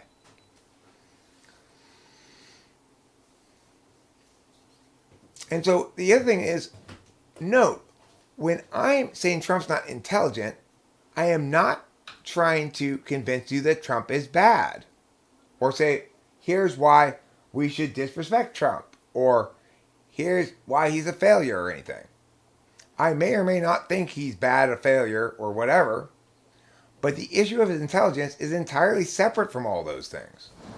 Bill Clinton was not particularly intelligent, but he was our best president since James K. Polk. So intelligence is not necessarily aligned very well with being a good president. Now, I have contended, and will continue to contend, that Trump was one of the worst presidents in American history, and that he's an idiot, and that, in fact, his idiocy is part of why he was such a terrible president. But regardless, the point of his intelligence doesn't need to include any of those other things.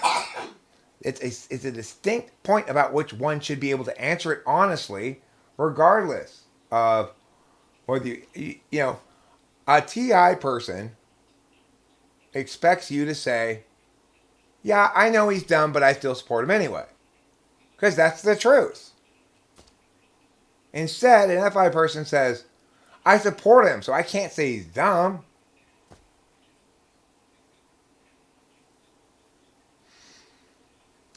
So FDR did win 4 elections back to back, and did a good job of shepherding us through the World War II era. A lot of people are a huge fan of the New Deal. I'm not really, because I think it was...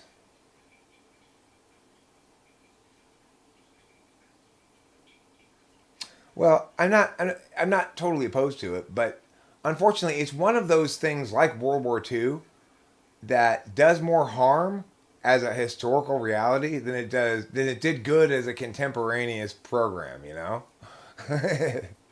So it's like World War II was great as a contemporaneous program, in the aftermath of it, it's been a clusterfuck of disaster because it's convinced everybody that the way to attain justice is through war.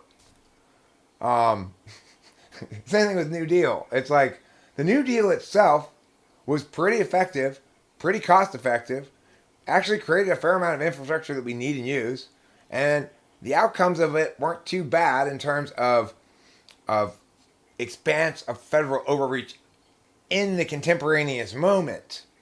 In the aftermath of it, however, it's unleashed a flurry of failed imitators because people didn't get that, just like World War II, it was the unique set of a confluence of different circumstances that made World War II an appropriate time for the United States to go to war, win a war, preserve justice for the world, and win one in the name of peace, freedom, and justice. You know, but that doesn't mean that we should we learned from that. Now we understand if we want peace, freedom, and justice, we wage war. No. Same thing with New Deal. If people understood it for what it ought to have been, which is sort of a one-time thing that was specific to the Great Depression, which was specific to us having growing pains in terms of dealing with investment commodities and not quite understanding economics very well and stuff like that, then fine. But unfortunately, it set in people's minds this precedent, this notion that when the economy lulls, that we can solve problems by having the government hire a bunch of people to do things. The reality is, contemporary world, that's not possible. If you want to hire people to do public works projects, you have to hire contractors who construct to code, who have union employees already, right? Or non-union or whatever, but the idea that the government can hire people to do infrastructure is like saying, oh, I know what we'll do is, we'll just gather up all these homeless people and, have them code new web encryption algorithms, data encryption algorithms. Then that would be useful. We could use some new data encryption algorithms. We'll just get all these homeless people to do it. Ignoring the fact that they're not remotely qualified to do the thing that we want them to do. And that it's actually a specialized skill now. Back in the olden days, you had the Army Corps of Engineers, you had some people barking orders, and a bunch of guys with shovels. You laborers there, dig a hole. That's not how it works anymore. In order to dig a hole, you need all kinds of certification. Lots of protective safety gear. Big machines. Permits, contracts. It's like digging a hole is a big operation now. So to think that some sort of New Deal kind of program now is a good idea, to name what you want to do now after the New Deal, is proof that the New Deal, like World War II, was good contemporaneously, but has done way more harm than good in terms of its impact on people thinking in the aftermath thereof, I know. This is a problem with when that kind of argumentation really makes me angry. Just because somebody implements a school lunch program, and after the school lunch program is implemented, grades go up, it doesn't mean the school lunch program was responsible for the grades going up, even if the school lunch program was justified with the claim that it would help grades go up. Okay? The idea that the economy wasn't going to naturally repair itself from a low to get better over the course of a decade or something, regardless of what the government did, is abusively lying to yourself. You should have crossed your own boundaries here at this point and said, stop it, ego. You will not lie to me like that. Because you are lying to yourself if you think that the economy repairing 10% unemployment over the course of about a decade would not naturally have occurred without the New Deal. Economies go up and down, right?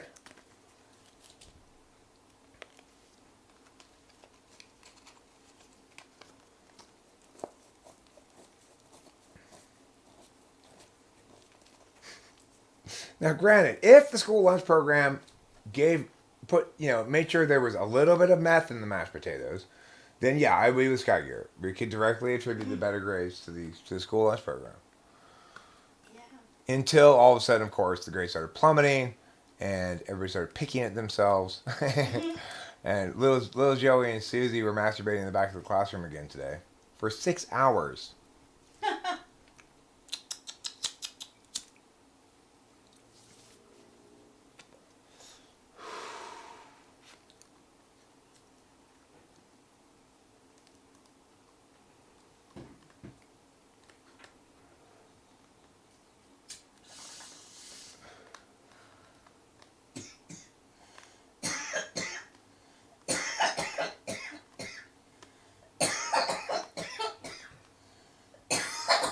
Well, fate win. I mean, the thing is, remember, I at least am actually agreeing with you about the New Deal. I'm saying the New Deal is the exception, however, and the bad precedent-setting example of the way it doesn't work almost every single time, right? So almost never is it a good idea to do something like the New Deal. It was at the time of the Great Depression, okay? For a lot of reasons, a confluence of unique factors made it very much worth doing. Was FDR and the New Deal solely responsible for an economy that was getting very close to back to normal, but by the time World War II started? No. Did it help speed the recovery? I believe it did, and part of the reason for that is when you're dealing with a reasonably small population, you can have a reasonably large impact. Remember, the United States population now is 10 times larger than it was at the time. So we're dealing with a much more, a vastly more complicated problem.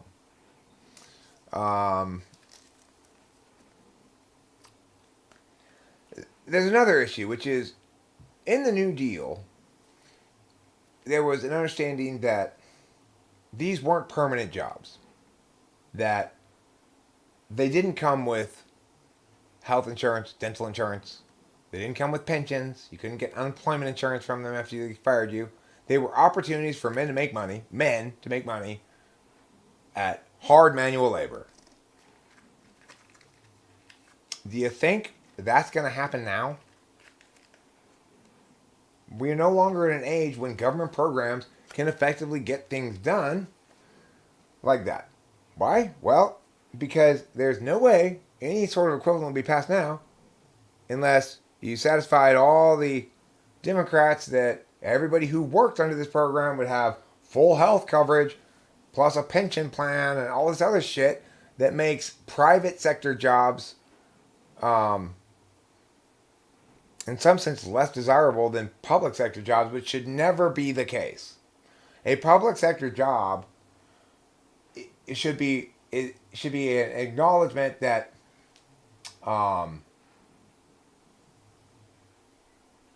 you're part of the slack society has to pick up. A private sector job should be more highly paid and should be more meaningful, and they always are usually. But unfortunately, public employee unions have basically given a massive fuck you to all of the people who don't work in a public employee union. Now, keep in mind, I'm currently indirectly benefiting from such people. My mom and dad are perfect examples of public employees and their unions fucking over taxpayers for 100 years or something. My dad took a golden handshake from the county at like age 60 or something to take an early retirement in order they guaranteed him vastly more returns when he retired, and he's got it set up so that either my mom or him will receive both their pensions until both of them are dead. So if my mom died tomorrow, my dad lived another 20 years, my dad would continue receiving thousands of dollars a month in pension for my mom until he died. Because that's the deal he made in order to take a golden handshake. Because why? Because the state at the time, they were overwhelmed by payroll, and they wanted to get cheaper people. So the people who had the highest amount of pay were the people with the most seniority, since people are rewarded for, I guess, high tolerance of purposelessness, and those who stay in one place longest get paid the most. um, so at the time, California was having trouble meeting payroll, but there weren't that many people on the pension rolls yet, and that's tomorrow's problem anyway. So they made these deals with people like my dad who were near retirement, so they could pay half of his salary for the next 5 years, um, to the person who replaced him from this fund, while paying almost his whole salary to him for the rest of his life from this fund. How you like that? How you like that?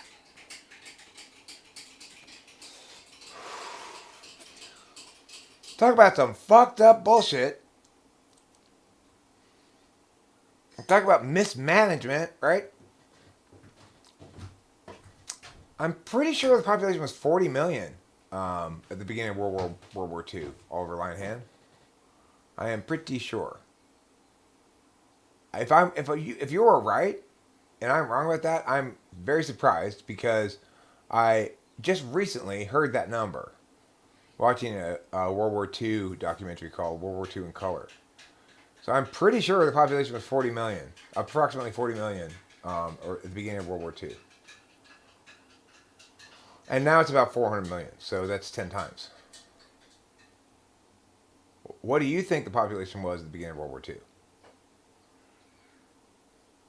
I mean, I never have any, really, wow. I never have any problem being corrected about wrong facts. So thank you for the correction. I must have misheard. I must have somehow got the 40 from 1940 to the million. I don't know. I could have sworn that's what they said in the documentary. My bad. So you're right. It's not 10 times bigger. But still, I bet you the population of working Americans is 10 times bigger. Because remember, women didn't work back then. There's only men looking for jobs. Oh, and children. I think children could work back then, maybe.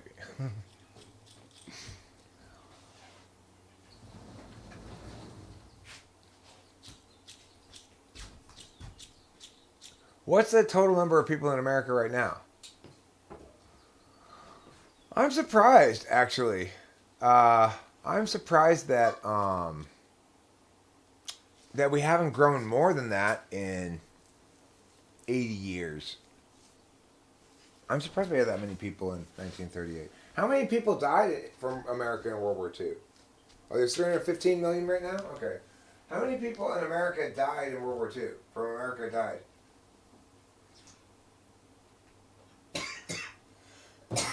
Okay, thank you for all the factual corrections, everybody.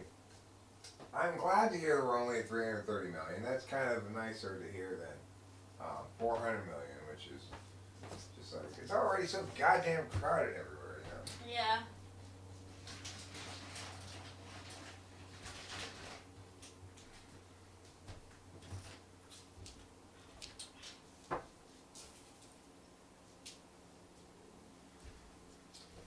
We really should incentivize teens sterilizing themselves. Why? There's a lot of money to make a bad decision you won't regret for years.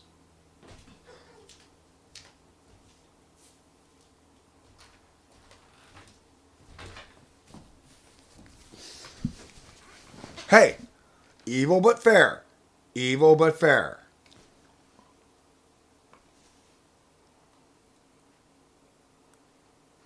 I think they include They try to include everybody, including illegal aliens and homeless, in the census.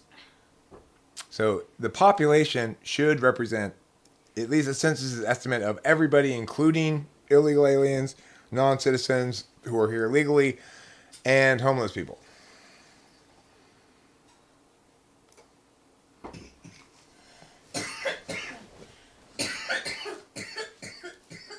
I've got another fun fact for you, Fate Win. I'm not asking you to fit more than half of them into Texas. I want you to take 150 million Americans and move them into Texas, okay? And ideally take a lot of them from California. Then we'll be fine.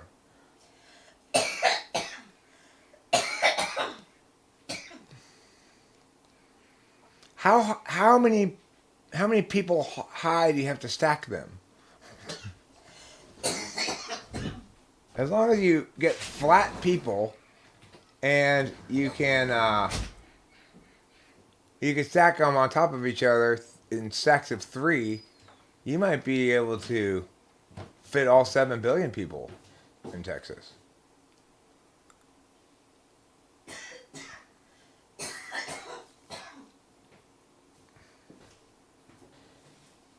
Hope Rachel is right.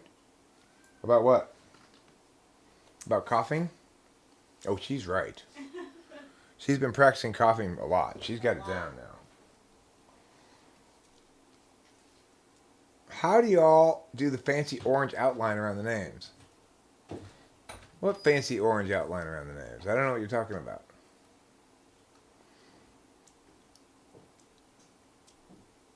Okay, well then, Desert INTJ, what's the spot on Earth exactly, if you drill a hole straight through the middle from Texas to the other side, where do you end up at?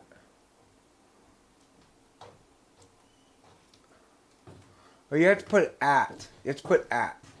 At meow meow meow meow. She's getting elevated. She's doing her important pot smoking work. Yeah.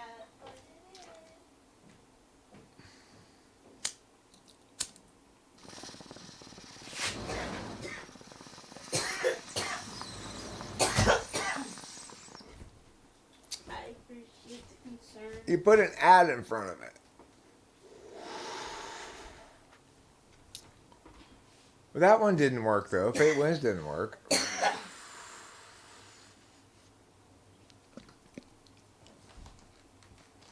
At Ryan S. Oops, let me see. I'm pushing the wrong thing.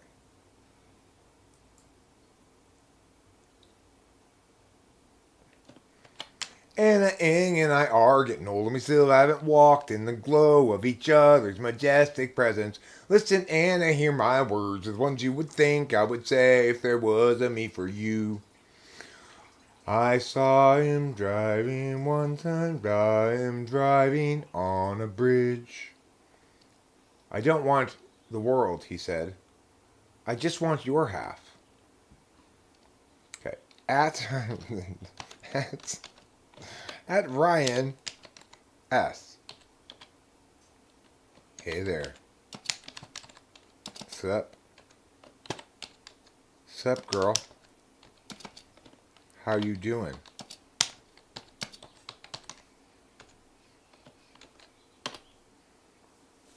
Did that work? Still didn't work. Yeah, I don't know, Ryan. I guess you haven't qualified for orange. Sorry. You gotta qualify. The way to qualify is you have to give me a lap dance. Ooh la la. It worked for me? I don't know what you're talking about. I either have $75 in my pocket or $75,000 in my pocket. I can't remember which. Strange reality. If you can remember whether you had $75,000 or $75,000 in your pocket. Yeah. I know I put one of the two in my pocket this morning. It was 7,500,000. Wait, no. 7,500? I don't know. It had a 7 and a 5 in it. It doesn't work on the phone. Yeah, yeah, yeah. Doesn't work on the phone. No, no, no. The phone is like a bone. Yeah, yeah, yeah. That breaks apart when you lick it. Well, you just got cool enough, Ryan S. You finally earned the ability to go orange. You went orange, and I'm impressed. Of course, now you'll have to give me compensation for all the health effects of the Agent Orange you dumped on me, but that's okay.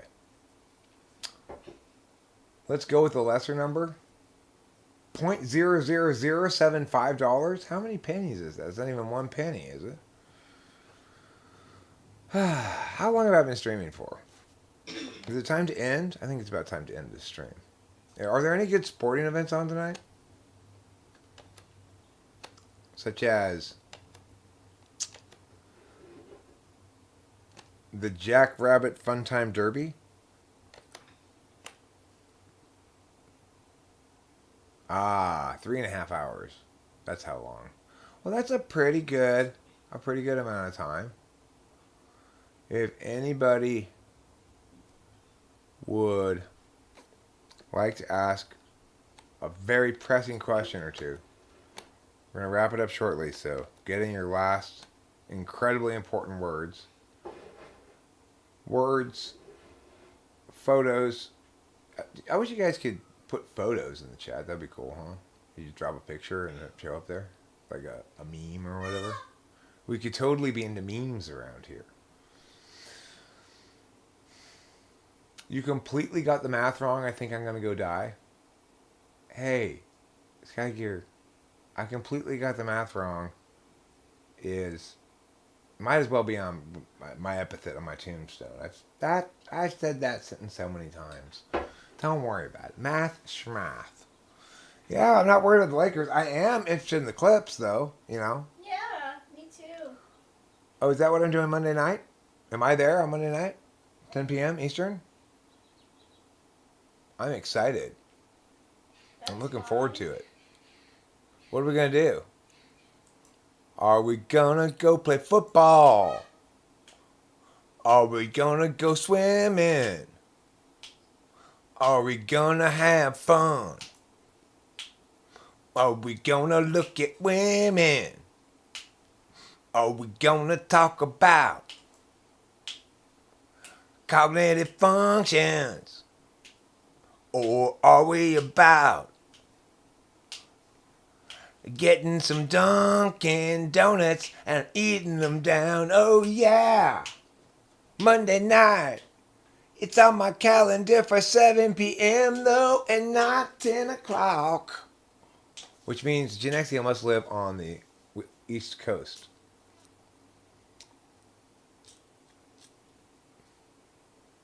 Oh, he says 10 p.m. Eastern. So yeah, he already said Eastern. I didn't see that part. I didn't note it. My 7 o'clock and his 10 o'clock are exactly the same thing. That's how we know you can define things for a purpose, right? It's possible for it to be both 7 o'clock and 10 o'clock and for it to be correct in both instances. Just not in the same time, space, and context. We're in different places. That's why it's that way. Disturbing imagery.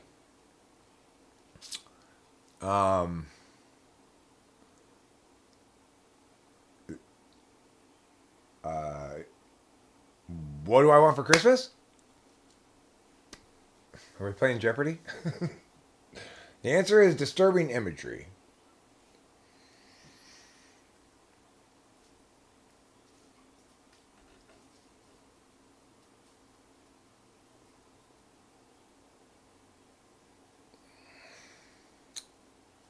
Okay.